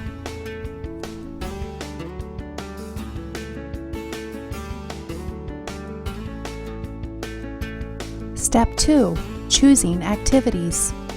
It's now easier than ever to build an individualized treatment plan. In Step 2, you are presented with an individualized pool of activities that are directly linked to your student's assessment results. Each activity represents a specific skill that has been indicated by the assessment as needing to be taught. Activities are categorized by curriculum and then by lesson. There are 3 main types of skills: building blocks, fundamental, and expansion skills. Fundamental skills are necessary for successful everyday functioning. Building blocks are prerequisites to a fundamental skill. Expansion skills are non-essential skills, but may provide further enrichment in certain areas. After reviewing the activities available to you, you can quickly add your chosen activities to the treatment plan by simply checking the box and clicking the button. Step 3. Start treatment. Once you have selected and added the activities you want, you are ready to begin teaching. Skills provides you with all the tools necessary to design and manage an effective curriculum plan, such as printable activity guides that are customizable by the teacher, supplemental teaching aids including printable data sheets, teaching guides, visual aids, worksheets, and tracking forms, detailed IEP goals and benchmarks for each activity, brief and visually appealing video tutorials, a variety of treatment progress and clinical timeline charts, and lots more. And since Skills is completely web-based, everything you need is available 24 hours a day, 7 days a week, in one easy-to-access location. Skills users even benefit from unlimited access to a support community, where they can ask questions and share ideas with a skills expert. Skills is always with you.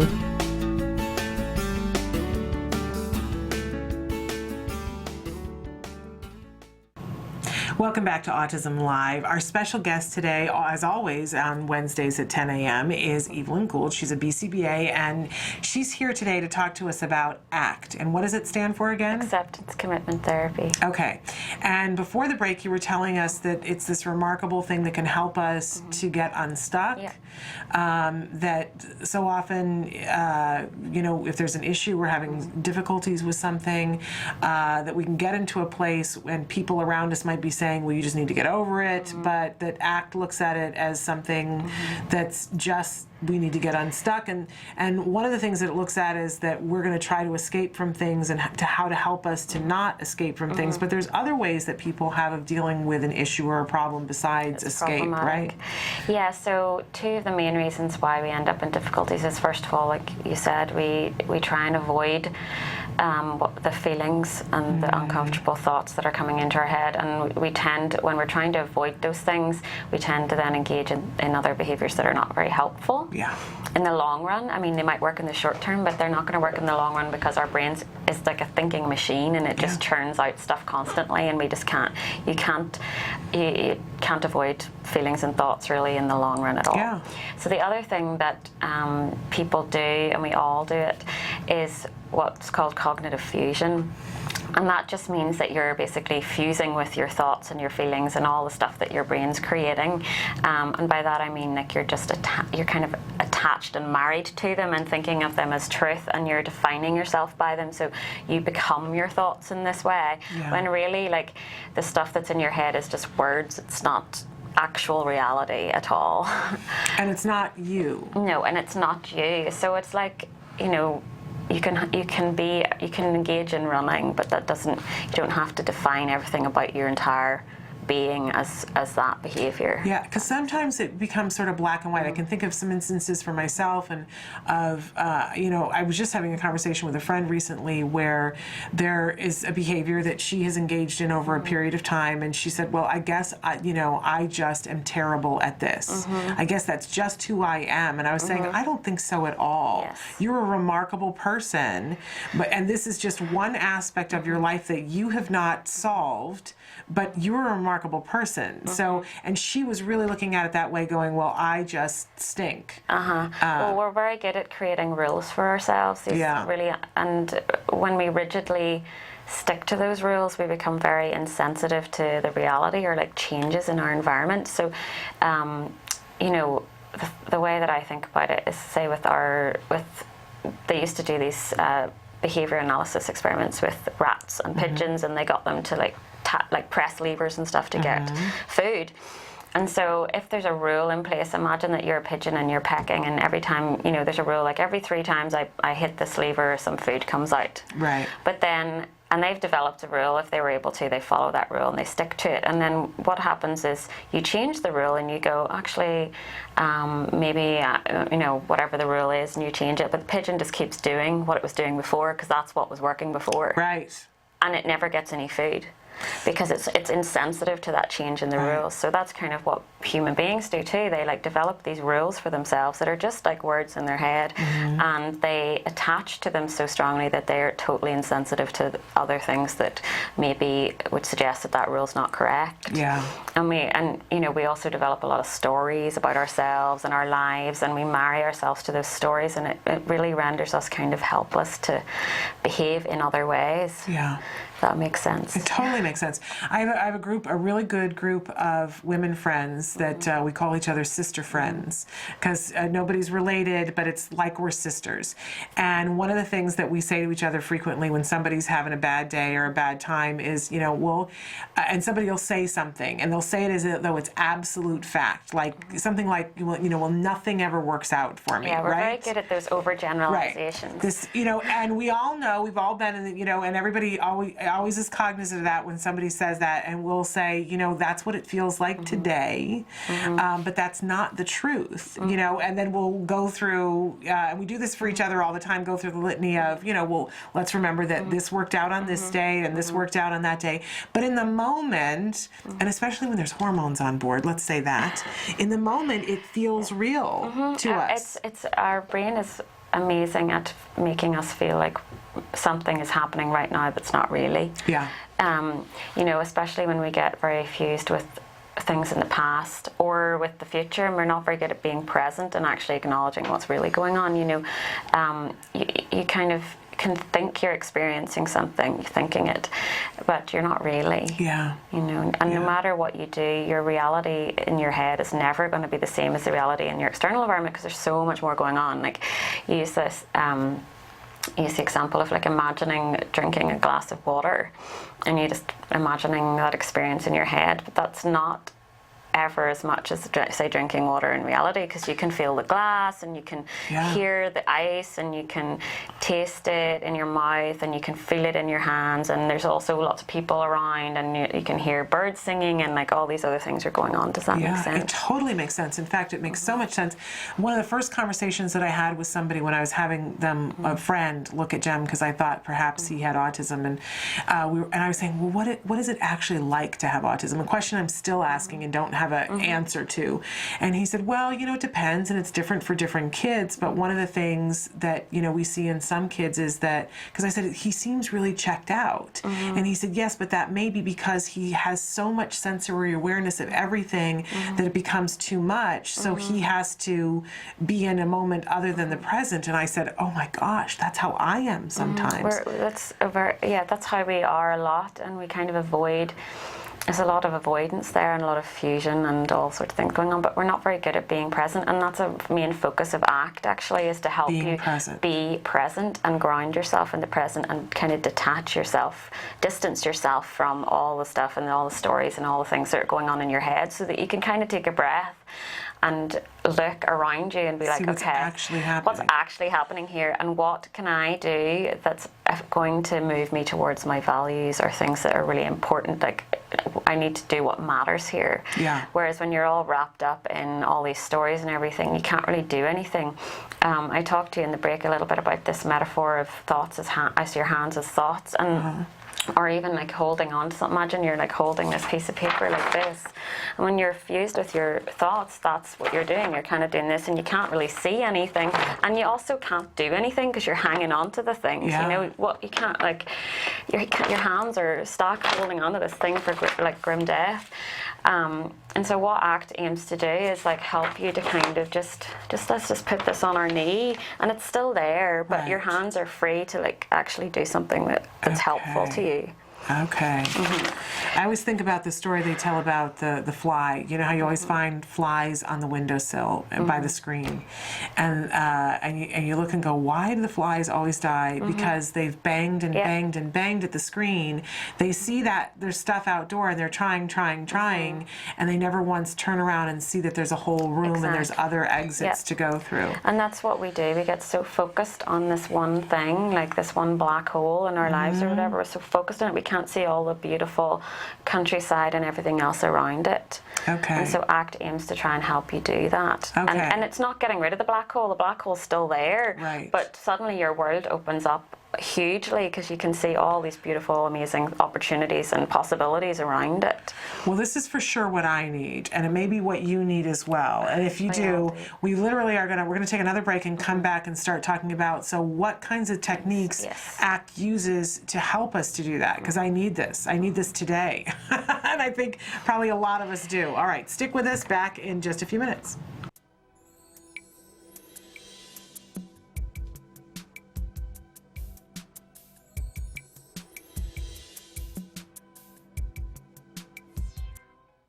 I'm Adele Nadowski, Director and Co-Creator of Skills. CARD e-learning is an online tool that has been developed by the Center for Autism and Related Disorders. CARD e-learning is the training that is delivered to the ABA therapists at CARD to train them on the principles of applied behavior analysis and to equip them with the knowledge they need to essentially deliver the ABA-based techniques during their therapy with the children that they work with. ABA has been proven scientifically to be the most effective intervention for children with autism. At this point, even the Surgeon General has come out with a statement suggesting just that. So we know that this is something that children with autism definitely need if they're going to improve and live the lives that we're hoping that they're going to be able to live. By being able to train people on this one particular method that we know works, and to be able to have all of your staff within your school settings on the same page, it allows you to take more of a multidisciplinary approach, and there's definite consistency going on within the team. It makes sure that every person involved with that child's treatment program, including the speech and language pathologist, the occupational therapist, the teachers, the aides, all of these individuals to be able to be trained so that they can all work together effectively with the child.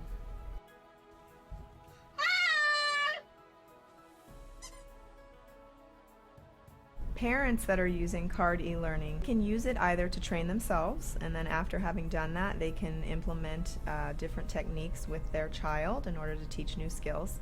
But oftentimes parents might also be working either with an ABA provider, with a school, or they may have even hired their own therapist to deliver the intervention techniques. So CARD e-learning can be used either to collaborate with your school. It can also be used to train the therapists that are coming to the home of the parents, or it can also be shared with the ABA provider so that that provider can find out about it and perhaps implement it within their organization and train their staff. You can also do reporting for your organization. So you can actually look and find out which teachers are progressing, what their quiz scores are, and actually we can give you reports as well that will help you to compare the different teachers and their performances. CARD e-learning is really, really simple to use. You can log on to this as long as you have a computer, that's all you need, and an internet connection.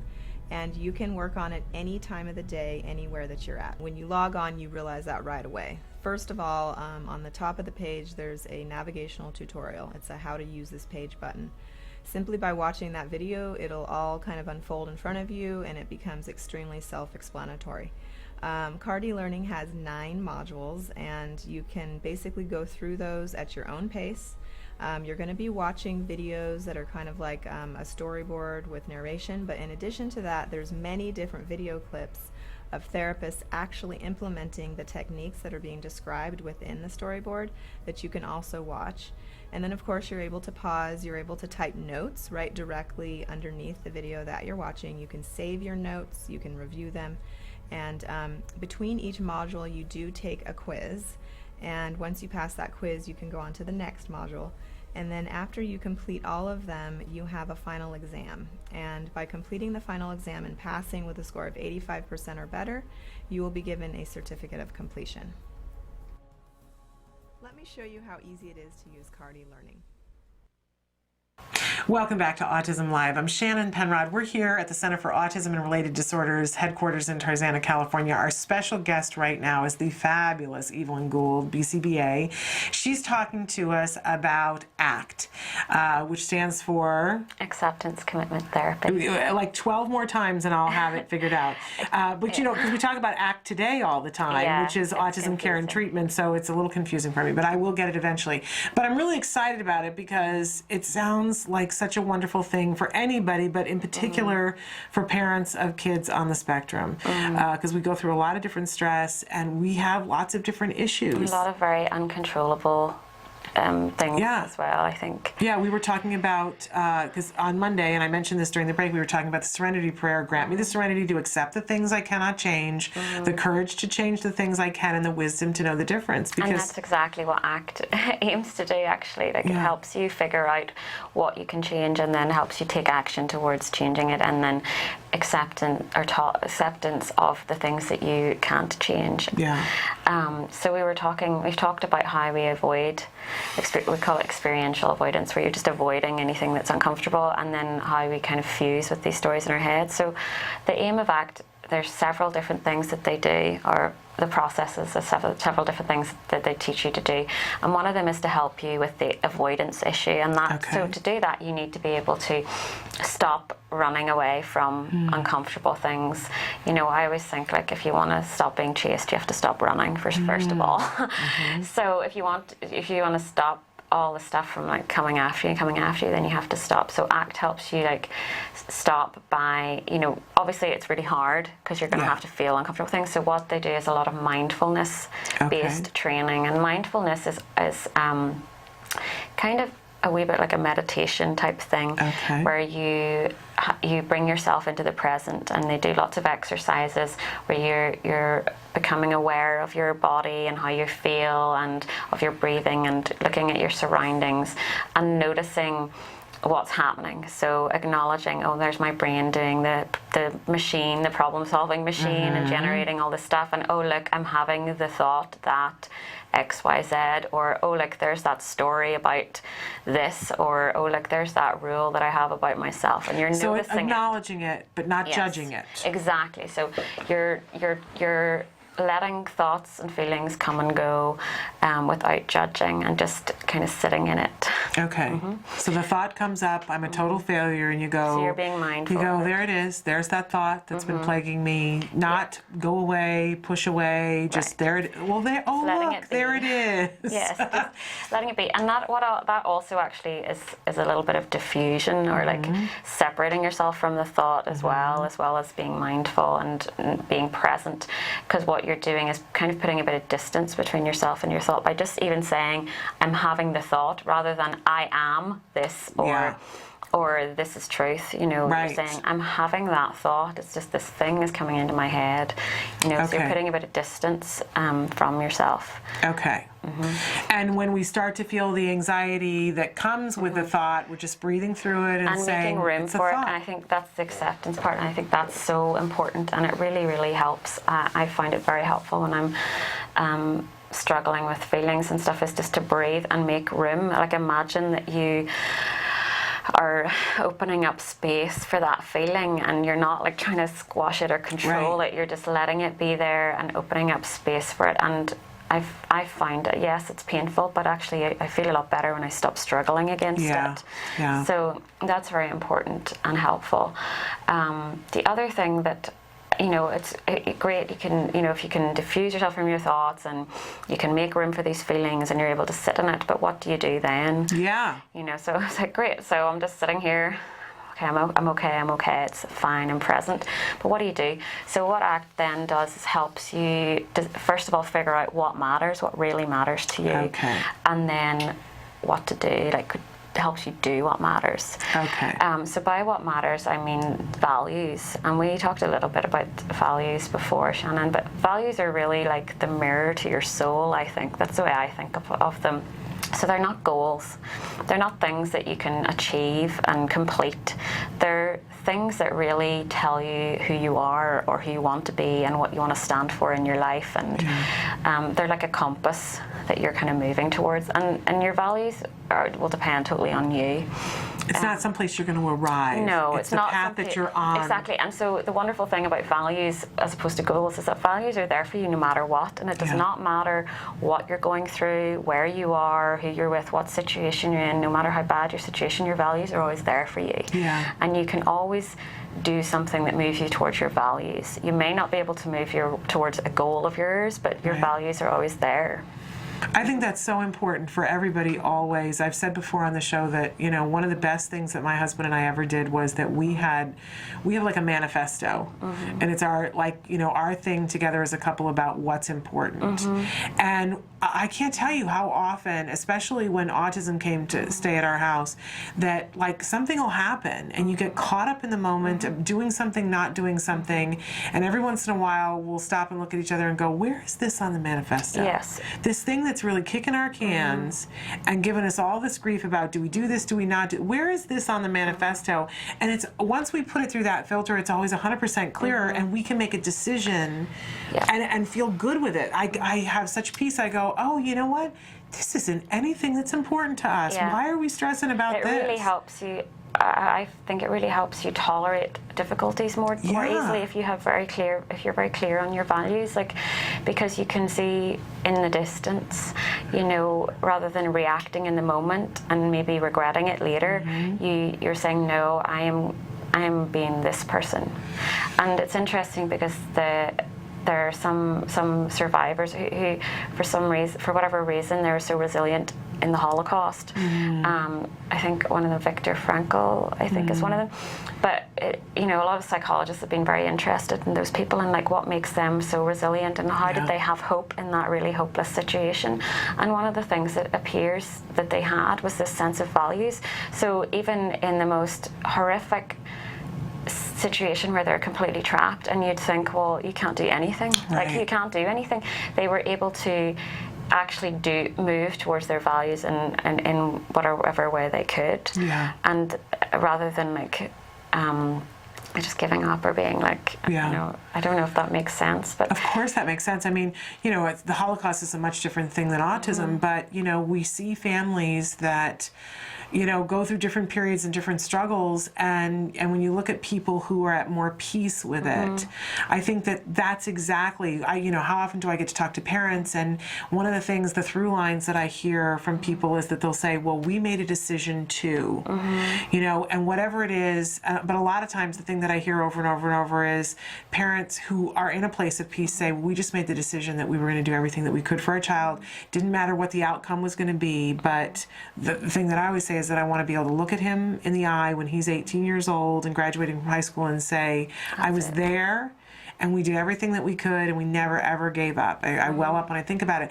But everything goes through that filter that it might be difficult, oh well. Yeah, and, you're just a lot, you can then be a lot kinder to yourself. Yes, because it doesn't mean that I don't make mistakes. Right.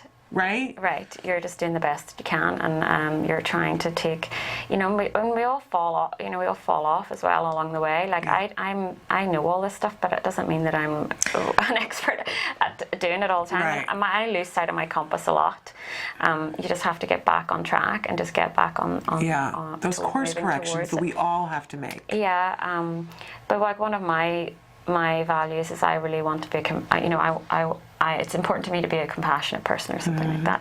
And by being that person, I have to be nice to myself. And, you know, compassion for yourself and being kind to yourself really has to come first. It's like the core inner strength kind of stuff. Hard stuff to do. It's very hard.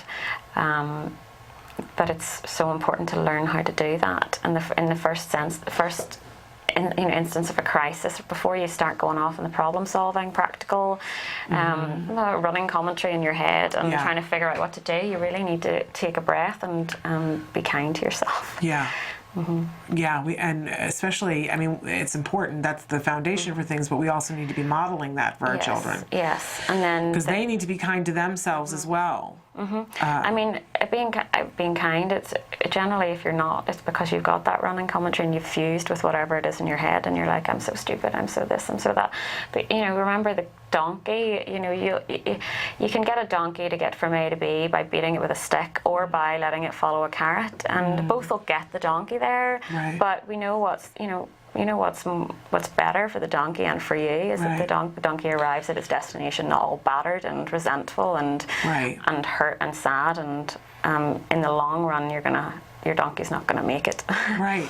Eventually. But how do we do that? If we're in a place where we've got all this stuff going, the tape's running in the head that's saying all the negative things, and we're in that place where, like the paper in front of us, how do we get to that point? What does ACT tell us to do to put the paper down for a second? Is it just a mental decision? Well, I think first of all, it's just being able to recognize that that's what's happening. Okay. So that's step one. And that can be hard in itself. Yes. Because you get so caught up in the smog that you just don't even notice that you're in it. And so what if we just said to ourselves, well, what if that's what's happening here? What if I'm just caught in the fog and not seeing it? So it's kind of being like, okay, I'm in the smog right now. What is going on? And saying to yourself, what is going on right now?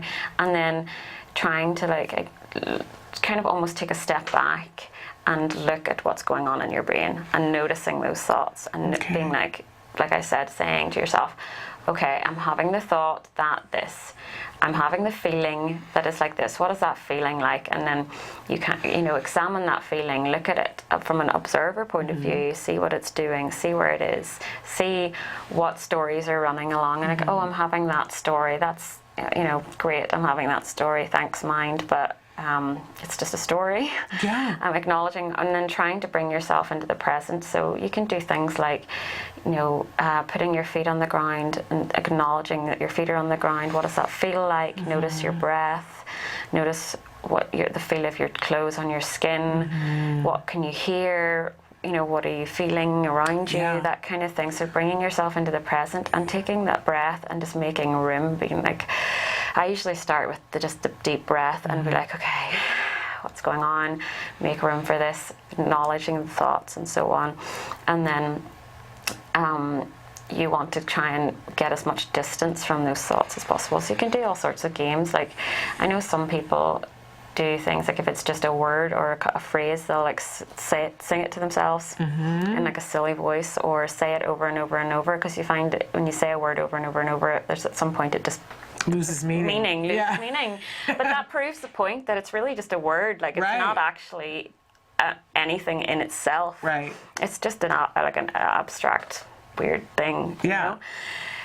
So doing things like that, like maybe, I know I was reading a book by someone the other day, and they got their students to, when someone got stuck in the smog, they were like, okay, come up to the whiteboard. And this is a very, this could be quite vulnerable making if you don't want to share your negative thoughts in your head. But they had the students like write all the things that they were telling themselves on this whiteboard in a marker, and then step back and then keep stepping back while they're looking at their thoughts. So you're trying to get this idea of like, I'm just looking at them and I'm moving away from them. Yeah. And then you're kind of getting that distance, and once you're not as fused, then you can kind of get a bit better handle on what's really going on, and you can actually think about, or what are my values here? What do I really want? And what can I do that would be moving me towards those values, rather than like listening to all this stuff. I have two. I have Crazy FM, which I like to talk about. Crazy FM is going on in the background. There it is again, like whenever I'm feeling a wee bit like, Yeah. So it's like the radio station that's playing Crazy FM. Yeah, exactly. Crazy FM 101.9. Yeah, exactly. Like, here's your freak out channel. Yeah. Like, but it really helps me. That's great. Because I can be like, oh, look, there it is. It's playing, but I don't have to listen to it. Right. It can just like drone along in the background. I don't have to pay attention. The other one I have is Radio Doom and Gloom. Like, that's another one that comes up. It's like, oh, like, there's Radio Doom and Gloom being all like, oh, and this bad thing's going to happen, and this bad thing might happen, and that kind of thing. Love that. Radio Doom and Gloom. But you can have your own version of that. My main ones are bad things are going to happen, and then you're being crazy right now. You're having the little like But your radio could be anything. Yeah, but I love kind of putting it on the whiteboard, even if it's metaphorically, that you can do that in your head. Absolutely. Because when you pull it out of the back of the shadows and name it, and sometimes I think even just doing that diffuses it a little bit. I think we talked about before, is it in Harry Potter? And I'm not that familiar, but I picked up on this part because I was thinking that's very ACT compatible, but somebody at one point, maybe it's one of the wizards or something at one point, is trying to do something and he just takes his thoughts out and puts them in this like in the cauldron dish. or dish or something, and it's like kind of like lets it swirl around and then goes off and does things. I'll come back for you later. Yeah. You know, so they're not going anywhere. They're there, but he's able to be like, okay, that's not very helpful right now. I need to do this thing, and it's like imagining that. I kind of do that sometimes as well, or. There's also like the leaves on a stream meditative kind of thing where you imagine your thoughts are just these things falling into the stream and passing you by, you know. I have a meditation that I love to do where part of it is picturing that, you know, you have different balls of light in different places, like I have one in my head, and that I can take it out and rinse it off and put it back in. And that always is very, I just feel like I get a lot of the gunk out. It's like house cleaning. Just take this purple ball out, rinse it off. It's brilliant and light, and I can pop it back in. It's very peaceful to me. I don't know, it'd be disturbing to some people. In any case, so this is fascinating, and I'm sure that we've only just barely scratched the surface of what ACT does. So can you promise us that you'll come back and talk to us about it more, because I think it's fascinating. And if somebody's interested in getting more information about ACT, where would you point them? Well, there's one main website called the Association for Contextual Behavioral Science, but I can give you that. That's the main professional website, but there's information for the general public and stuff on there. There's also a website called Act Mindfully, I believe, and an author that I think is really great because he writes ACT books that are very easy to understand and very easy to apply. He has a wonderful relationship book that I've read, and a couple of just general ones, one on confidence. He actually has a new book which is talking about his experience of having a child with autism and how he used ACT to help him through that, and it's called The Reality Gap, and his name is Russ Harris. So it's The Reality Gap by Russ Harris. And that's a book he has just released. And if you wanted to be working with a therapist on these kinds of things, you would go to that first website to try to find one in your area? Yes, go to the first website, and they have a directory where you can find therapists that use ACT in their work. There's also, I mean, there's some really great workbooks out there that you can do yourself. If you can, you know, get over your I don't have time, little rules and stuff. If you can make time for yourself to sit and do them, there's some really, really wonderful workbooks out there. But obviously, if you are really, really struggling and it's quite serious, then I would suggest you get proper help from someone else and you don't try and fix it all yourself. Okay, and hopefully this fall, we have it in the works that here in the Los Angeles area, you're going to be leading a group that I'm going to be a part of. Hopefully, we're working on that. At CARD, we're trying to develop some ACT-based support services for our parents. Yes, so and hopefully that will start with some form of parent group. Yeah. I'm looking forward to that. It's very exciting to me. So, Evelyn, thank you so much. It's always so wonderful to have you here, and because I do love. You always give me permission as a parent to be where I'm at, and don't poo-poo the feelings, accept where they are, not make the world about them, but to accept where they are. That's a wonderful gift, And I hope that you guys are getting, I know you're getting stuff out of that too. You can write in and ask questions if you're watching this and you're don't have the opportunity to watch it live because Evelyn's here on a regular basis. Write in and ask questions so that we can answer them about ACT for you. But I think a really beneficial thing for us to lead to a happier, more productive life. So thank you so much. In spite of the hard things, that's the thing. It's about living a fulfilled, valued life in spite of how hard life is. Yeah, because it is sometimes. It just is. Okay, we're going to take a little bit of a break, a very short break, and then we're going to be back with Nancy Alspaugh-Jackson for Let's Talk Autism with Shannon and Nancy. Our special guest today is going to be special education attorney, Valerie Vanaman. So if you have questions of a legal ilk, then you're going to want to send them as soon as possible. So stick with us. Back in just a few minutes.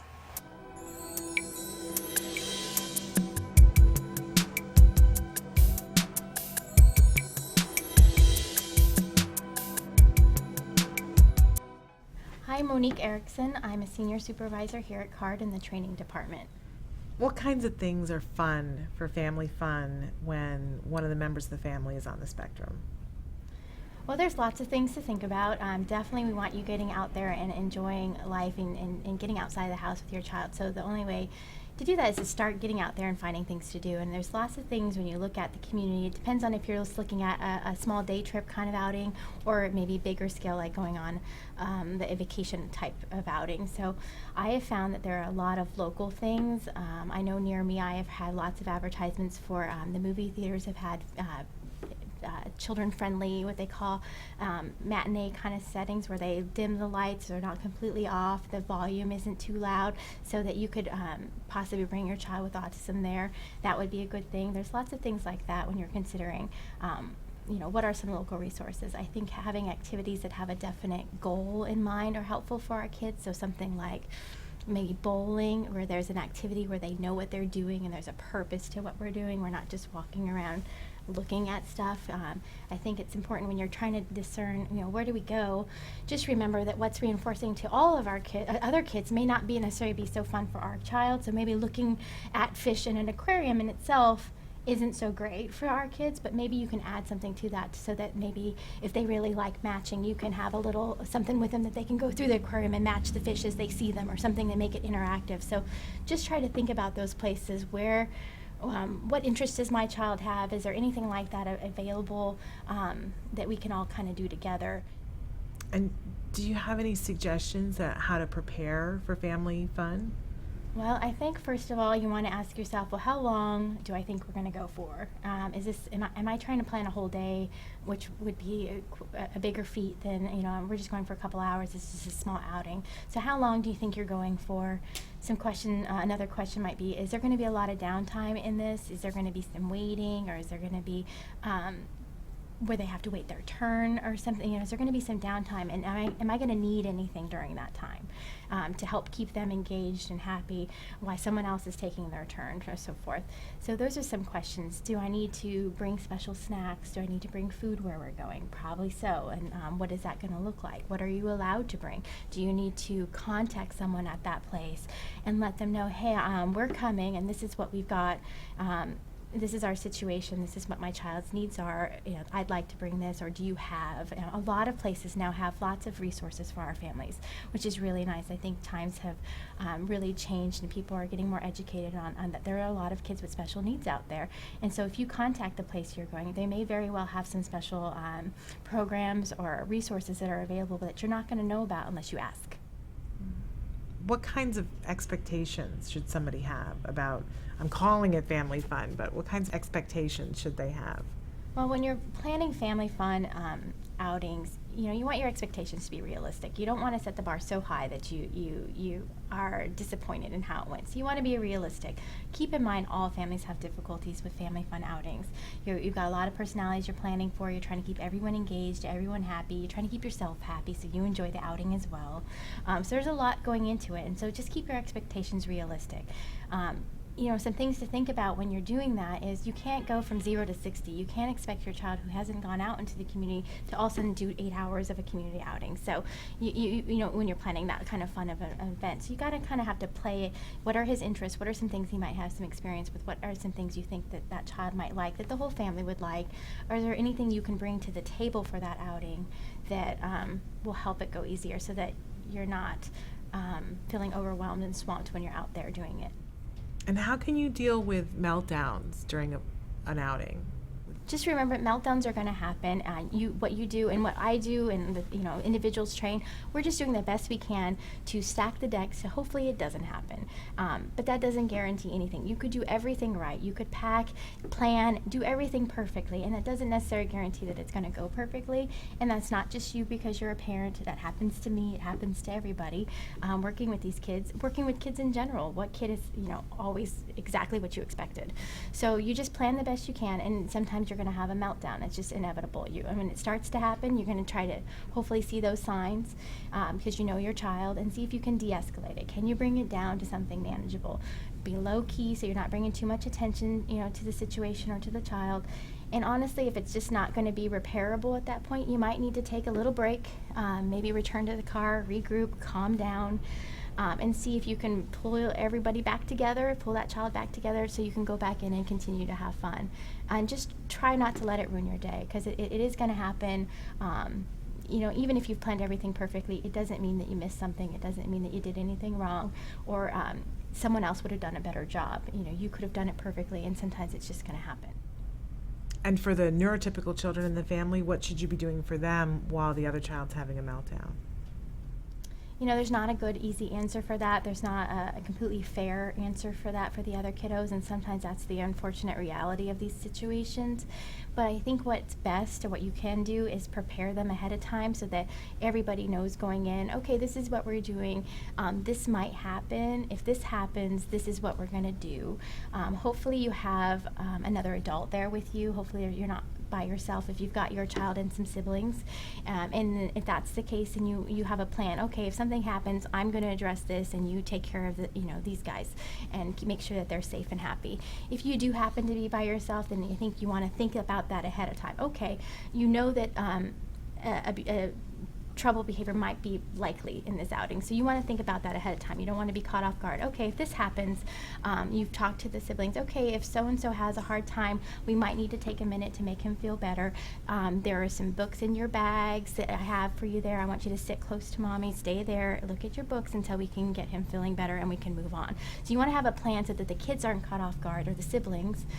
They know what to expect. They know that there is a plan. They knew that this might happen, so it's not totally surprising them. And then maybe have some responses for them, whatever seems reasonable for your family. Like, okay, if this happens and we do have to cut this short, we will do this later, or we will do something fun. You know, so they know that it's not the total end of their family fun outing. You know, and it's hard. It's not a perfect response. I think that's the reality of family dynamics.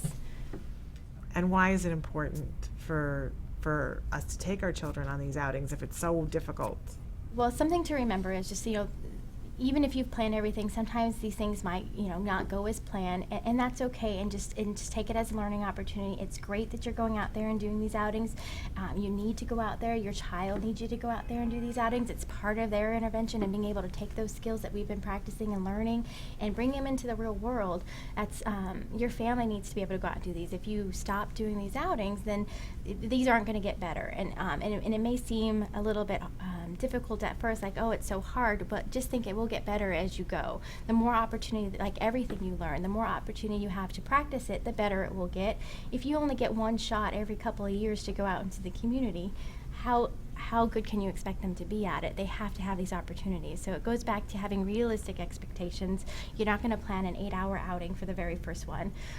Plan it more realistically, and just know that, you know what, it may not go perfect, but that's okay, and we're going to practice this again, because everybody needs to get out. Everyone needs to learn how to function as a family. Your child needs to learn how to be part of the community, and you'll just grow from there. Good.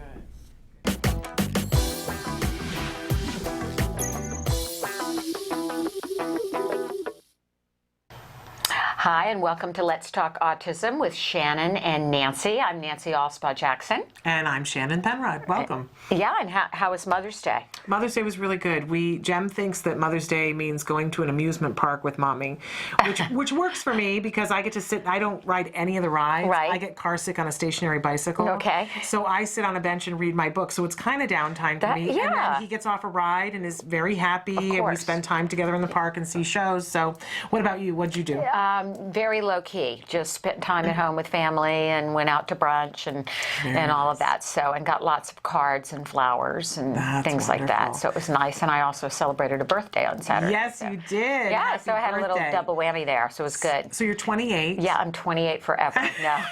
No, 57 and proud of it. My goodness. Yeah. You know what? You shouldn't tell people. No one would ever You know. Why? Who cares? I own it. It's good. You do own it. Well, it's good. no one would ever know either. You can say things like that that when you look younger than you are, you can be proud about. And Wyatt made me a great gluten-free, dairy-free cake. And wow. Yeah, so it was He'll great. have to give me his recipe. Okay, and it was really good. You know, that some of the new stuff is as good as anything, I think. Yeah, some of it. So, yeah. Some of it, not so much.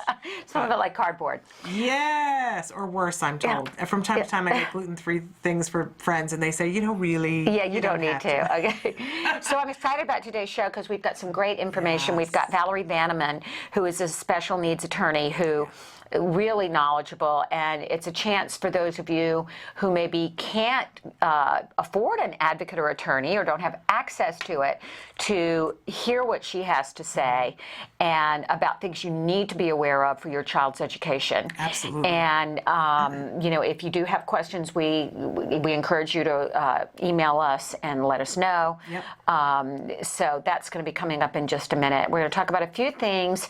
There was a study that you we're going to discuss, but we're not really sure. It's kind of scientific. I always like to remind everybody I am not an expert. Right. But there's things in the news that we like to look at from time to time. And there's a new study that came out about defective carnitine metabolism and that it may play a role in autism. And I encourage everybody to go and look at these studies for themselves. But this was doctors and researchers from Baylor College of Medicine and Texas Children's Hospital that recently were studying whether defective carnitine metabolism could play a role in autism, specifically in milder forms, which I thought was interesting. Okay.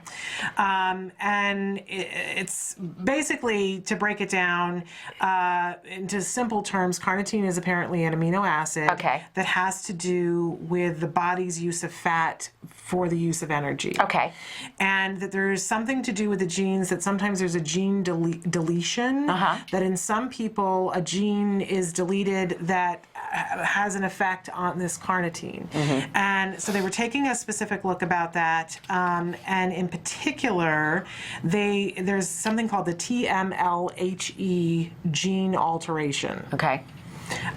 It gets really technical from there, but they were looking specifically, and they've got 3 more studies that they're going to be doing. But there was one thing in particular that I noted from this, that they said, the doctor in question, who was the head of this, said, and this is a quote, "We believe that the most attractive hypothesis at this time is that increased risk of autism is modified by dietary intake of carnitine from birth through the first few years of life." So, well, I wonder what carnitine is found in. I do know that there is carnitine supplements, acetyl L-carnitine. So I know that my son was on that for a while. I'm wondering, and I know the study didn't say, whether we could give supplements. Well, and it says right there, in a 3rd study, they plan to begin giving boys under age 5 with autism carnitine or related supplement and see if it improves behaviors. Yeah, so there's 3 studies about to come up, and at this point they are saying, nothing conclusive. And they very specifically say we cannot point to this and say that this is a cause of autism, but that it seems like there might be a prophylactic use of carnitine that could be beneficial in the first 5 years of life. So, but they're going to do the studies. We'll kind of monitor it as it comes along. It's all these little puzzle pieces that we're fitting together and saying, oh, this could help, this could make it worse. We're looking at risk factors.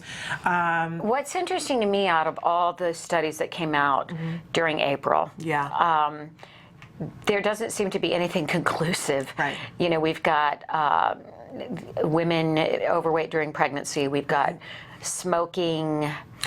On both sides on of both it. Sides. Smoking saying that it wasn't a risk factor, and then smoking that it is a risk factor. So go figure. Environmental triggers, definitely. The older dads, certain genetic components. Yeah. So it seems almost more confusing than ever to me in terms of causation. Yeah.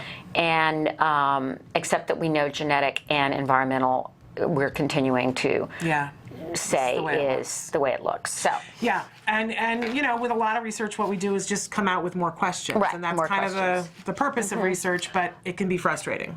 Well, one of the things that I know from my exposure is how much the arts can benefit our children. And you have a background in the arts. Yes, that's what my master's degree is in the arts. In art or theater art? Theater art, okay.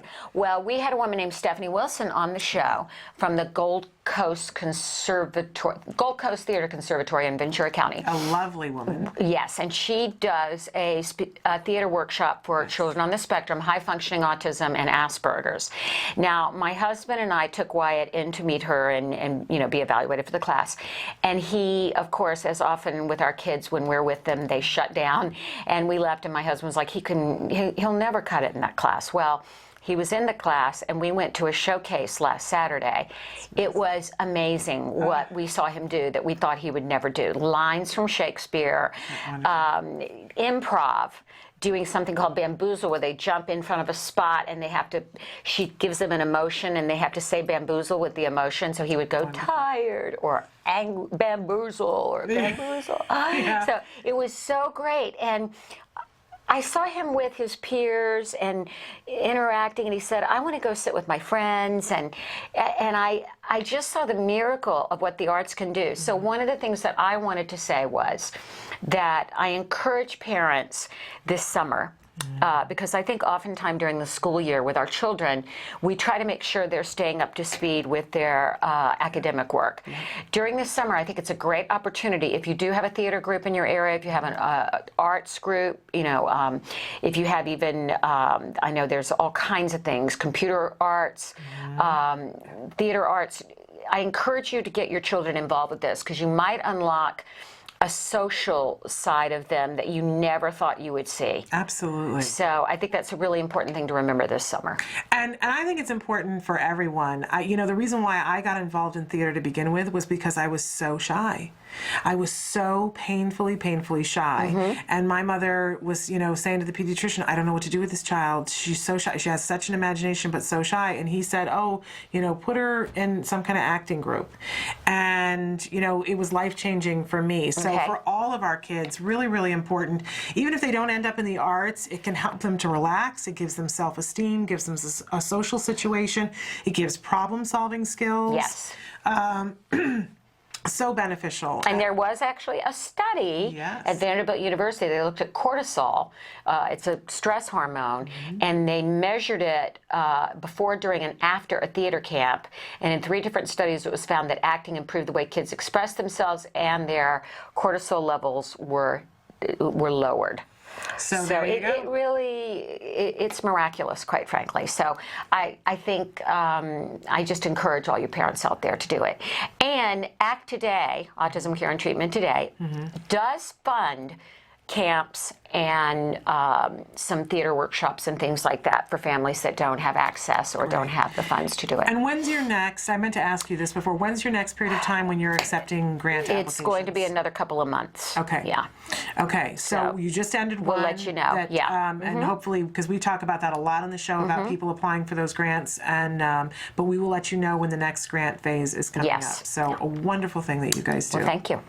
Okay, so we're going to come back with Valerie Vanaman, right? Yes, we're going to take and a little talk bit of a break. about IEPs and all kinds of things. And the kinds of things that we need to know as parents because we're all going to need to consult with somebody at some point about these kinds of laws. So Valerie Vanaman, when we come back, stick with us.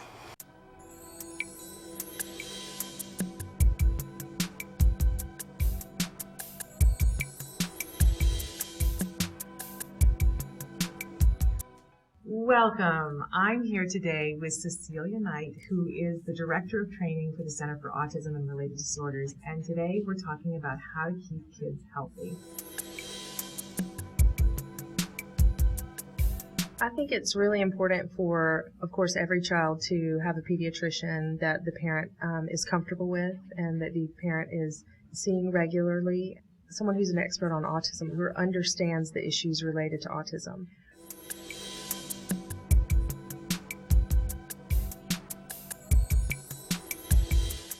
A lot of kids who are on the spectrum are a little bit obsessed with one area of food. Any suggestions?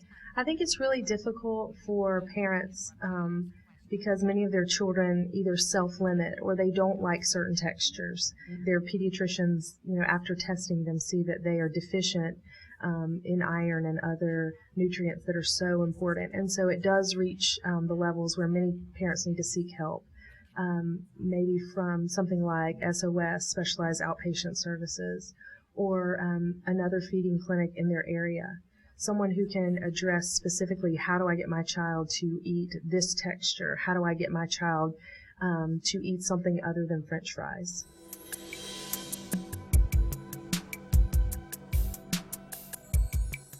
So what advice do you have for parents in terms of realizing what's the autism and what's something else that has to be addressed? As we all know, every child is different, and from one child to the next on the spectrum, their symptoms are different, and what they struggle with medically is different. You do run into a problem with many physicians saying, well, that's just symptomatic of autism, and so we're not going to treat it. And I think it's really important to be sure that if they need to see a neurologist to address seizures, that they're getting that done. If they need to see a nutritionist because of the food issues, that they're getting that done, all while being treated by a pediatrician who maybe can help oversee that. But I think it's not a great idea to dismiss everything as that's just autism. I always try to imagine a child trying to do therapy while they've got all these biological things going on, and how could they possibly concentrate? Right. Well, our clients are just like you and I. It's very difficult to concentrate if I have a headache or if I have an upset stomach. And so I think it's really important to first give the child the opportunity to feel better, whatever that means for that child, because again, each child is very different. But I have had children that once you address a specific food allergy, then the symptoms of stomach pain or, a sty in their eye that wouldn't go away or constant diarrhea, until we addressed that medical issue, it's very difficult to concentrate on treatment. Sure. And then once they could address those issues, then treatment, went more the way we were hoping it would go. Absolutely. And there's all kinds of things that would come under that heading, right? If they had sleep disorders, we already said food allergies, but what about vision problems? Absolutely. The hard thing is, depending on the child's ability to communicate, sometimes it's difficult to have vision tested or to have hearing tested. So working in combination with someone who could help expose the child to the contingencies that would be in place, for example, for a vision test, and practicing or being prepared may help in those situations, but it's definitely a real issue. Wow. So maybe even using your ABA program to practice for the vision test. Right. It's very difficult for parents to find a pediatrician often that they connect with, but I encourage them to keep looking for a pediatrician who has specific experience and has other clients maybe with autism, and they have a good rapport with other parents. Someone who can listen to their concerns about sleep or about seizures or about eating and not dismiss them. Because, sometimes we uncover things that are surprising or that were unexpected, just like with the rest of us. So it's important to keep looking for answers, I think, to all of those issues. And the healthier they are, the happier they're going to be, and the quicker they're going to learn. Absolutely. Wonderful. Thank you so much. Thank you. Welcome back to Let's Talk Autism with Shannon and Nancy, and we have a special guest with us today. Valerie Vanaman is an attorney specializing in special education, not only for children but for adults as well, right, Valerie? Correct. Okay, and we're happy to have Valerie with us today because we've got questions for her. Yeah, it's such a thrill to have you here. Yeah, I'm glad to be here. One of the things that we talk about is that sometimes you will need to consult with a special education attorney. What are some reasons that someone might need your services? I think everybody approaches that a little differently. I think there are people who would say you always ought to do it first. When you first get started, find out, and then decide how to do it. There are other people who would say you go to some parent classes, watch programs such as yours, talk to people, become informed generally, so that you basically have a sense of the law, have a sense of what's going on, so that you know when to go see the lawyer.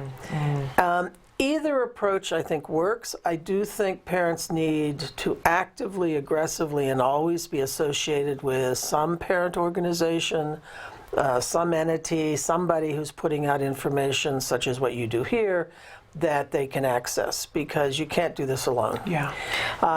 And then the question is, do the lawyers really know everything? They don't. They know the law. They don't know all of the information you provide. But if the parents have that kind of background, the signals that you may need a lawyer are really sort of 5 in nature. Okay. The first signal that you may need a lawyer is when the district says to you, or the people say to you from the district, we don't think your child has a problem that we need to address. Generally, that's a signal that there's been some predetermination that they're going to try and keep your child out of the system. Particularly for children who've had a lot of early intervention, who've done well with early intervention, who are presenting in a reasonably good form, as we say.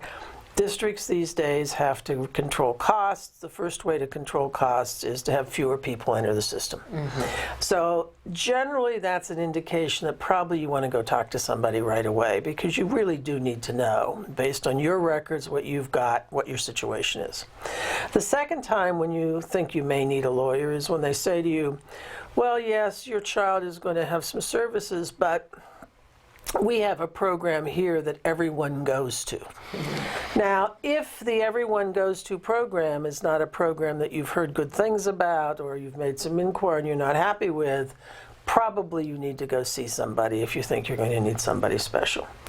The third situation is the situation in which the district will say to you, we can't get to you right away. Or, gee, we think this isn't working, but we can't get to it right away. The we can't get to things right away is usually another way in which you're being sidetracked into the unserved and underserved population, and you really need to probably go see somebody. The next item that happens is when you go through, and you may go through an IEP meeting on your own, and you hear things and things are said to you in the IEP that indicates either they don't think your child needs services, or they think your child needs a minimal level of services, or they think everybody's going to go into their program. Probably you need to go see somebody and see what you're doing. And of course, the fifth thing is when they simply deny you everything. By law, school districts, if they're going to deny you an assessment, if they're going to deny you services you've asked for, are supposed to send out a written notice called prior written notice. Generally, when you get those prior written notice letters, if you do get them, not all districts follow the law, you need to go talk to somebody with that in hand. Now that doesn't answer the question, do I take an attorney to the IEP meeting? Do I not take an attorney to the IEP meeting? Not an easy question to answer ever. In some districts, it is the case you don't want to take an attorney to an IEP meeting, particularly if the parent has a parent support team to go along with them. In other districts, and my views have changed on this over the years, I think it might always be a good idea to take an advocate or an attorney who really knows what they're doing to the initial IEP meeting, so you as a parent can see what it ought to look like, and you get some on-the-ground training in how should an IEP run. So I know there are families now who in fact think that, let's do it the first time with a lawyer. People say, but isn't that going to make it too aggressive with the district? Again, it depends on what kind of feedback you're feeling about the district and what you've heard about the district in terms of what it does and doesn't do for kids.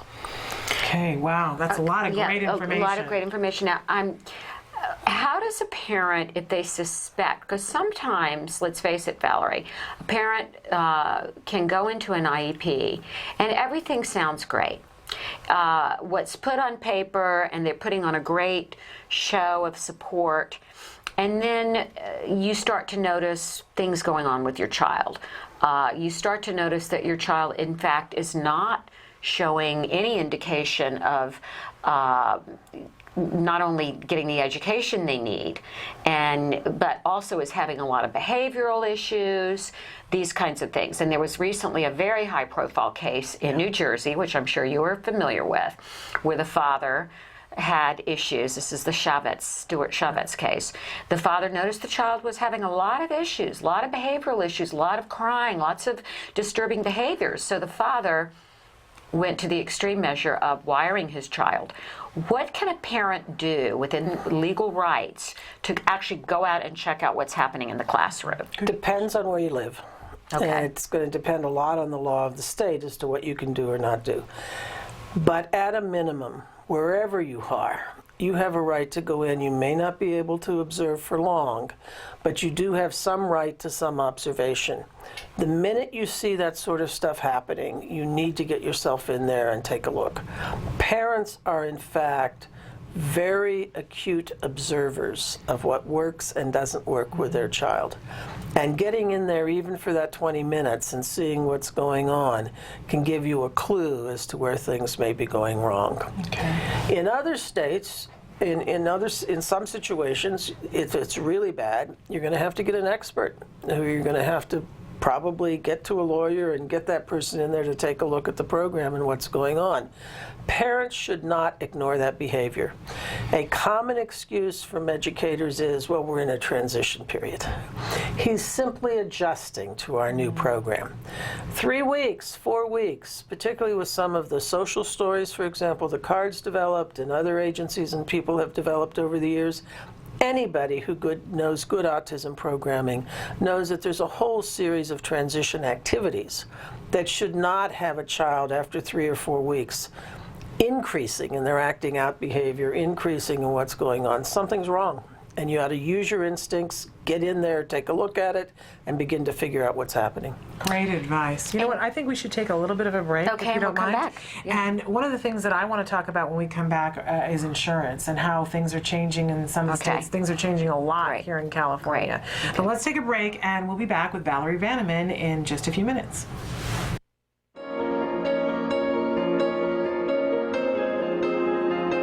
ACT Today, or Autism Care and Treatment Today, was founded in 2004 by several passionate parents who believe that access to early, effective treatment is vital for individuals with autism.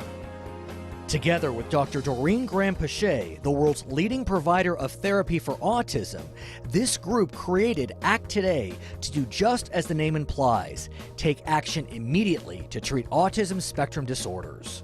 A lot of families and parents and even physicians don't yet accept the fact that we are recovering children with autism. In 2006, inspired by her struggle to get treatment for her young son Wyatt, television producer and author Nancy Alspaugh Jackson and her husband Reed hosted a backyard benefit for the foundation called Denim and Diamonds for Autism. Tens of thousands of dollars were raised, and in 2008, Alspaugh Jackson took the helm of ACT Today as executive director.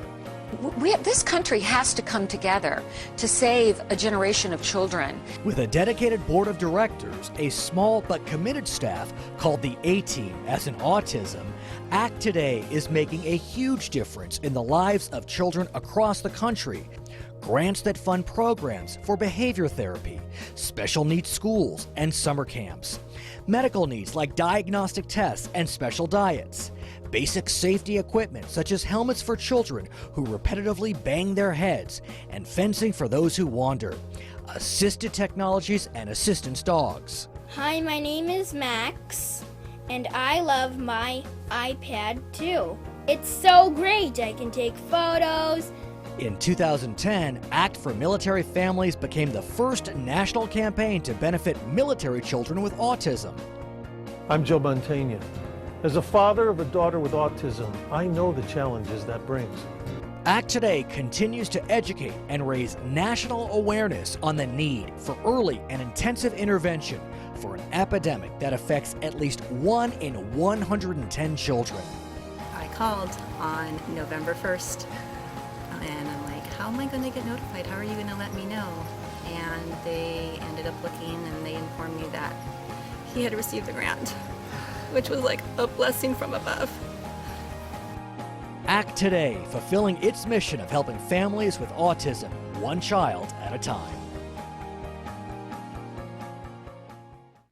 Welcome back to Autism Live. We're here with our special guest, Valerie Vanaman. We're talking about special education and the laws surrounding it. And I know you had a follow-up question you wanted to ask. Valerie, you mentioned that parents need to be on the lookout in certain areas, and one of them you mentioned was that if their child had possibly had early interventions and that the school was not giving them enough supports. What about the opposite situation? Shouldn't parents often be concerned if their child their abilities are being underestimated and they're being thrown into a class below their abilities? And thank you for bringing that up. I guess I just assume that everyone knows that when they're not doing the right thing by your child and they're underestimating your child, that's of course number one. And I guess I just assume that. It just seems so automatic to me. But there is a lot of underestimation going on now, because if they underestimate, they don't have to serve as much in their view. Right. And so parents need to be right on top of that. If they've got you stuck off in a class of kids who are much lower functioning than your own child, or where you don't think your son or daughter belongs, you need to do something about it. And in that situation, what should the parent do? Call an IEP? And well, the parent should get their ducks in a row. Okay. And that may mean they want to consult with an attorney or an advocate, figure out what it means to get their ducks in a row, and then decide how are they going to approach it. Are they simply going to file for due process, or do they think they need to go through the IEP process? Each state, that's going to vary a little depending on how the judicial system in that particular state is looking at the situation, but that's a time to go talk to somebody. How do I begin to go after this? That's number one, of course, on the question of what do you need to know. Do you need a lawyer? You need a lawyer if, in fact, they've got your child warehoused somewhere.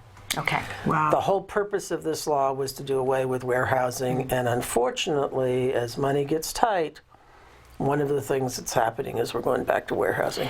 Now you're talking about the Lanterman Act in terms of the law? Generally, everybody thing going tight.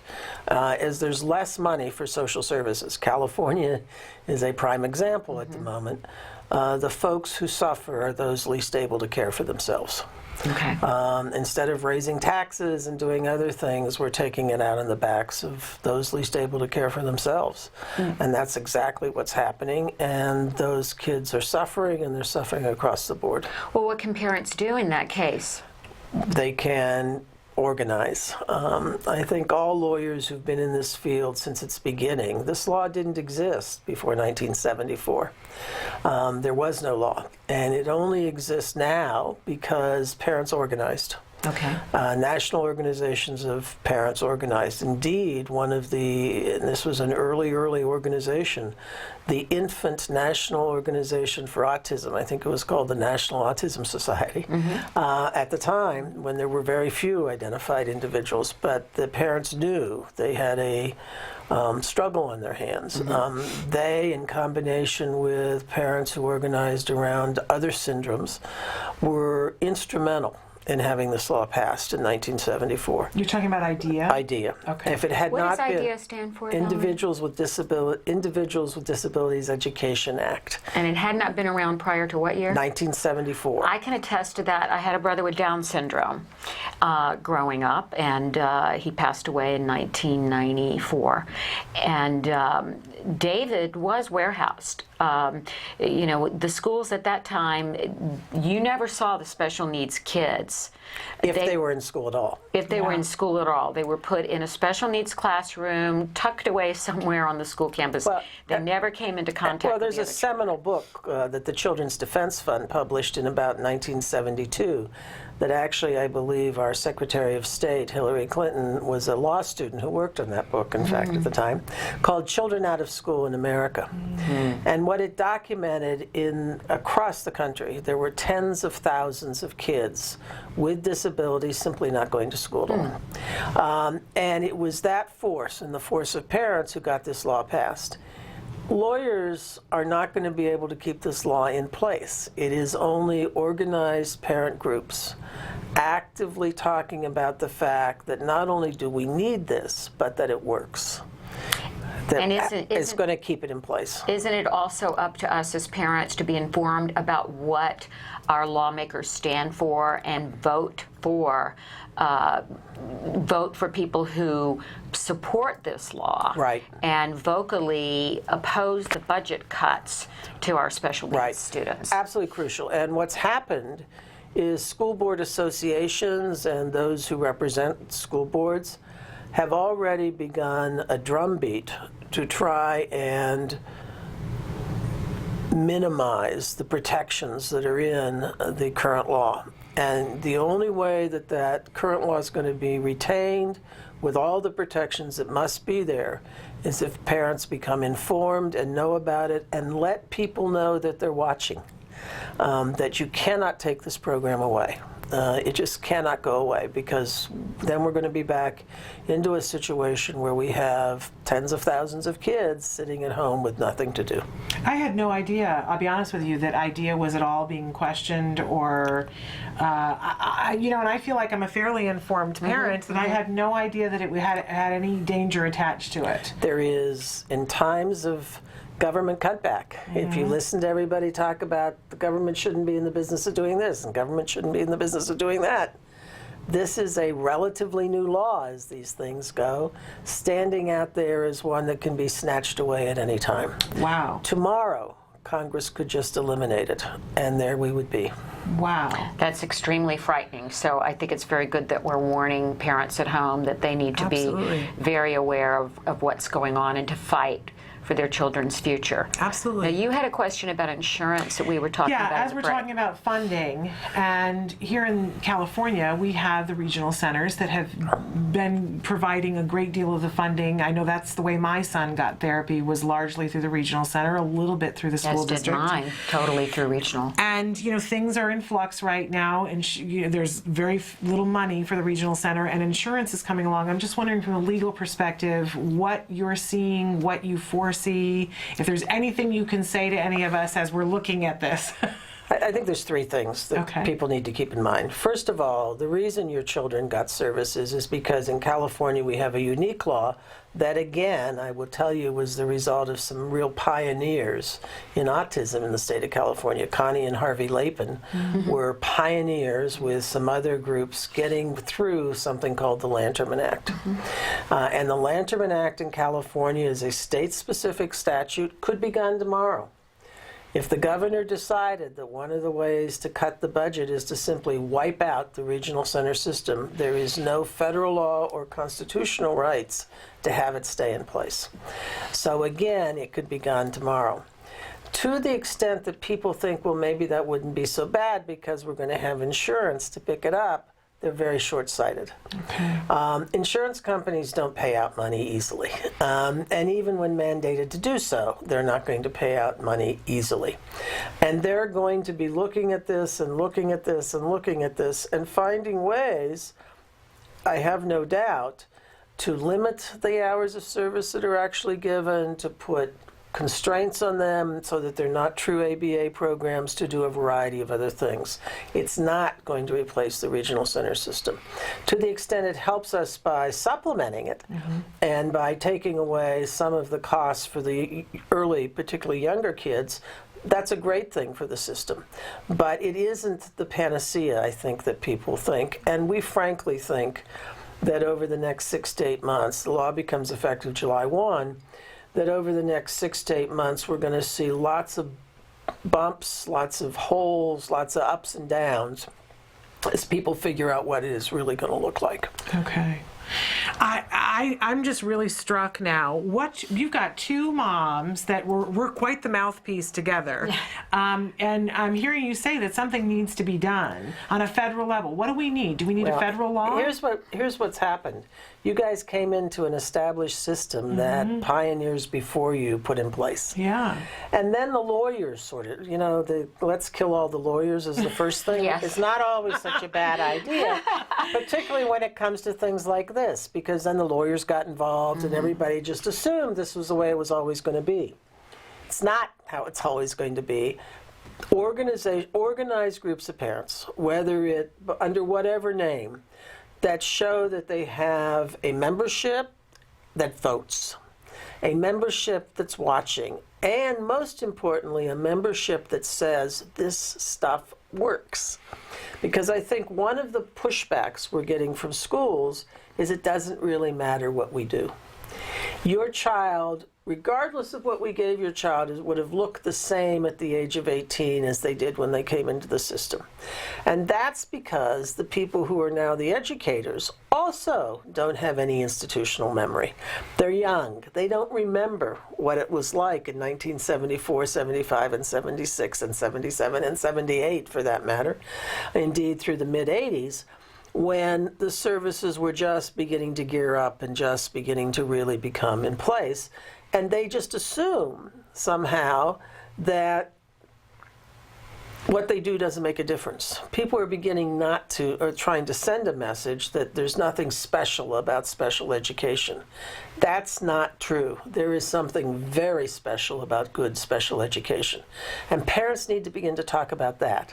My child is different because, in fact, there was an effective program that did A, B, and C, and it's not true that he would have looked the same at 18 had he not had that. And that's a pushback that parents and organized parent groups have got to start to talk about. Okay, but do we need to, this idea that IDEA could go away and that the Lanterman Act could go away, do we need to have a federal law? Is that what it's going to take so that we can have some assurance? We have a federal law. It's called IDEA. But if they can take it away... But they could always take it away. What we have to do is keep it. All right. And so the message has to be... We have to elect public officials that support it first and foremost. Okay. We have to be ready to organize if it is in danger of being threatened. And between all of the autism, well, first of all, Valerie, 1 in 88. Talk about voting power. Well, I always thought, in my mind, I always said, once this was passed, it'll never get taken away because everybody is 6 degrees of separation from someone with autism. And now I think it's probably closer to 4 degrees of separation from someone with autism. How is someone who knows this service matters and who knows special education support ever going to try and take it away? Well, times have changed in this country. There are a group of people out there who, even if they have it, we'll take care of our own. We're not going to be responsible for other people. So I think asking your elected officials who you currently have, are you supportive of this law and will you continue to be supportive of this law is absolutely crucial. And I think beginning to talk about the need to keep it, the fact that it's effective, it needs to stay. Because what you're going to hear, and it's already beginning, I'm telling you there's some publications out there, some other stuff, where the drumbeat is, well, we shouldn't give parents all these rights, they don't need all these rights. The school districts can police themselves. We'll tell them to do the program, but we'll let them decide whether it's good or bad, what they're doing. Then you might as well just throw up your hands because then it's all over. And we are going to be back to warehousing kids. The reason this law is effective, the reason we keep any quality at all in programs is because parents have a right to complain under this law and a right to go through in a process. And if we lose that, we've lost the battle, in my view. Okay. We cannot, then we are just back to warehousing. Okay, we should take a break. Yeah, and I have a couple of specific questions about the IEP process when we come back. I would love to hear those. So stick with us. We'll be back with Valerie Vanaman in just a minute. Mostly the behavior started at night, but it was invading the day, where he would just speak one syllable and babble and pace around. When she was a year old, she lost speech. She did never seem to request me for anything, even for food.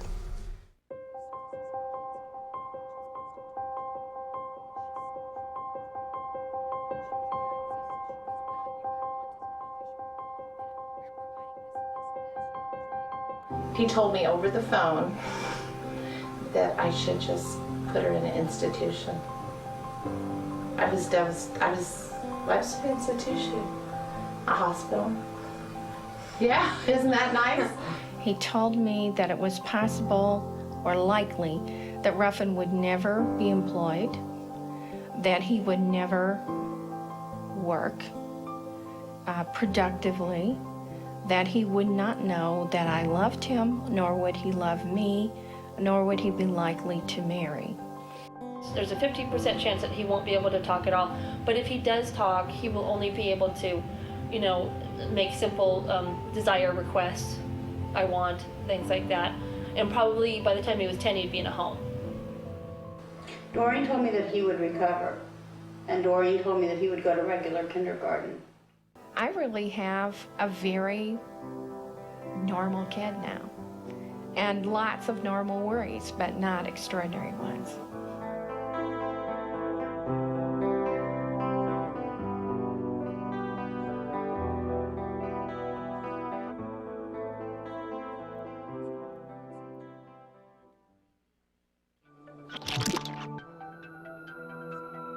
My name is Deli Popola, and I'm one of the creators of theoutspot.com. Theoutspot.com is an online support system for families and specialists who are affected by autism across the whole world. Share inspirational stories, find resources in their area. Hope you can join. Hi, we're back with Let's Talk Autism. I'm Nancy Osbaugh-Jackson with Shannon Penrod. Yes. And we've got Valerie Vanaman here. And we're talking about Valerie is an attorney specializing in special needs.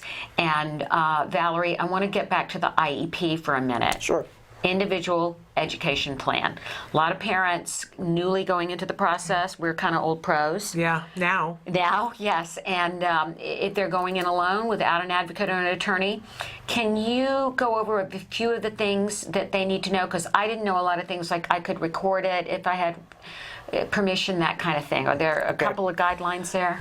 Several things. First, it'll vary from state to state. In California, you're allowed to record an IEP meeting if you give 24 hours advanced written notice that you intend to do so. I used to say, don't bother to record it. I don't say that anymore. I think that you should, in fact, record every IEP meeting. But well, there are some exceptions. But mostly, I think, particularly if you're going by yourself, you should record it. And if your state gives you the right to do that, you should do it. In California, you have to be aware that in order to do it, you must give 24 hours written notice that you're going to do that. The second thing is this whole question that always comes up is, if the district's going to bring assessments and data and so on to the IEP meeting, am I entitled to see it beforehand? Mm-hmm. Unfortunately, the federal law does not have a requirement that it be shared with a parent beforehand, nor does in California the state law. That's not true in some other states. There are some other states where by state law the information has to be shared beforehand, so you need to check your own law on that. But in California they don't have to give it to you, except that what the federal law says is that you as a parent have a right to be an informed member of the team. And I've always said to them when they hand me this stack of things at the beginning of a meeting, how can we be informed members if we didn't have this material beforehand? And if it's extensive, and if I think there's problems in it, I will often say, you know, we're happy to have you go through this with us today, but we're going to need to reschedule for another session of this meeting so I can come back and look at it. Some districts will allow that to happen. There are some districts that are becoming quite user-unfriendly for parents, where they're simply going to say, no, you can't do that. Then I think the best you can do is say, I'm not an informed member. Make sure on the record you're saying, I'm not really informed. I haven't been able to go through all of this. I don't consider this to be a fair IEP meeting. But get through the process, and then I think you're going to need to go talk to somebody about what your options are. You do want to be as informed as you can be. You have a right in California to ask to have the reports prior to the IEP meeting, but they don't violate any law by not giving them to you. Good to know. You also have a right during the IEP meeting to ask questions. You should not feel that you're shut off. And if they're going to shut you off, and this will happen from time to time in some districts, there's one district now in Southern California that's become notorious for doing that. If they're going to try and shut you off, you should indicate, and this is a reason for having a tape recording, you know, I have a series of questions to ask so that I can be informed, and you're keeping me from really participating in this meeting and being part of the decision making by not allowing me to ask those questions. All of this should be done nicely. It should never become confrontational, even when they become confrontational with you as a parent, and that's now happening some because, let's be honest, in a time of limited resources and a lot of stress being put on special education people, they're feeling the stress as well. And now they find themselves with a parent who may take up more of their time than they want to give. They're feeling all the pressure. They're human. At the end of the day, they're human beings also. They get up and put their pants on one leg at a time like everybody else, and so you get this tug coming. It's very important for parents that they always, as hard as it is, maintain their cool, as it were. Be professional, be polite, never attack, simply ask. and make clear when you don't understand something and if your right to ask the question is being taken away. It's also the case that if they offer you a program you've never seen, you don't know anything about, you do not have to agree or disagree that day. You can say to them, I can't do that without going to see it. Mm-hmm. I need you to arrange for me to go see it. I can't agree or disagree without seeing it. The notion that you have to sign the IEP day, meet the document that day, you can't leave here without signing it. I don't know of any provision of the law that says that's the case. To the contrary, particularly if they're offering a program you've never seen or it's stuff you know nothing about, your right to say, I need to think about this, I need to be able to review it. And now, in many districts, you've got somebody sitting there with their little keyboard typing it all up. You don't even know what they're writing on the document. Yeah. And they hand you all these pages that you're supposed to sit there and read and sign. It's perfectly reasonable, and in fact, I think parents would not be doing what they need to do if they didn't say, I need to take this home and read it carefully. Okay. Yeah, I never knew that. I just assumed you had to sign it that day for years into the IEP process. Did you know that? You know, the first thing that I had heard was, no matter what, don't sign it. Okay. No matter what they say. Steered And so in the right direction. there is one place where you have to sign That you were there. attended. Right. And the first time I was like, no, I was told not to sign anything, Okay. and they said, this part you have to sign. You and I do was have nervous. to sign you were there. Yes, Okay. but I didn't have to sign off. Or there's even a place, correct me if I'm wrong, that you can sign off on part of it, but I was told, don't sign it, no matter what. Even signing off on part of it becomes tricky, and if you're going to do that, you probably need to go consult with somebody. If you're not sure yourself how to sign it, consult with someone about how to sign it. I was very naive. You know, were when I very went naive. into the a preschool situation, I assumed everybody there was all there for the benefit of my son. They all were there to make him the best possible, fully functioning, educated individual he could become. And all these kind faces sitting around the conference room had his best interest in mind. Right. So after hearing everything they had to say, and they shoved it in front of me, I signed. Yeah. And it took, I think that's a lot of people. I do too, so I want to make sure And that you know, we... just to be clear, there are indeed many, many educators who are that way. Yeah. The problem is that they've got limited resources to work with. And for all children, it's not necessarily the case that they can provide what the child really needs Right. in the course of an IEP meeting. I want to ask, I'm sorry. Go ahead, I want to go. ask about due process, because that's something that we have a right to, but even those words send fear down a parent's spine, thinking, you know, what is that? How would I go about that? Do I need a lawyer? Can you tell us a little bit about what due process is? The federal law sets up a system whereby if a parent disagrees with an identification, i.e. eligibility decision, placement, or services that have been offered, they have the right to file for an administrative process. That administrative process will vary from state to state because the federal law allows either a single-step process or what is called a dual-step process. California, for example, we have just one hearing officer who hears it. There are other states where they have an initial hearing panel that hears it, and then somebody at the state reviews it. In California, it's a single hearing officer system. You file a complaint. There are certain requirements that have to be in the complaint. You have to be able to be specific enough about what the district's done wrong so the district knows what you're complaining about. Once that complaint is filed by federal law, and this is true across the country, the district has the right to require that you come to a resolution session. The notion of the resolution session came in the last round of reauthorization for the Individuals with Disabilities Education Act, when school districts went to Congress and said, we often don't know parents are unhappy. And if we just could sit down with them, we could resolve everything. And Congress bought that and said, well, we're going to write in this piece of the system, this resolution session, where we're not going to require the district to pay for attorneys. If the parent brings an attorney to that meeting, the district doesn't have to pay for it. But we really hope attorneys won't come. We really hope it'll be a place where the school people and the family can speak together. It hasn't, in California at least, worked out so well for lots of complicated reasons, not the least of which it wasn't true that districts didn't know there was a problem. They know when there's a problem. After the resolution session, if it's not resolved there, then there is the... Is that called mediation? No, then the second step is mediation. At mediation, in California at least, there are two kinds. There's there's what's called mediation without a subsequent hearing. It's called mediation only, or a mediation in which you try and work it out before you end up in an administrative hearing. At that process, at that time, someone comes in who acts as a mediator and tries to work with the two parties to reach a settlement. Prior to the last 2 or 3 years in California, about 96% of the cases were resolved in mediation.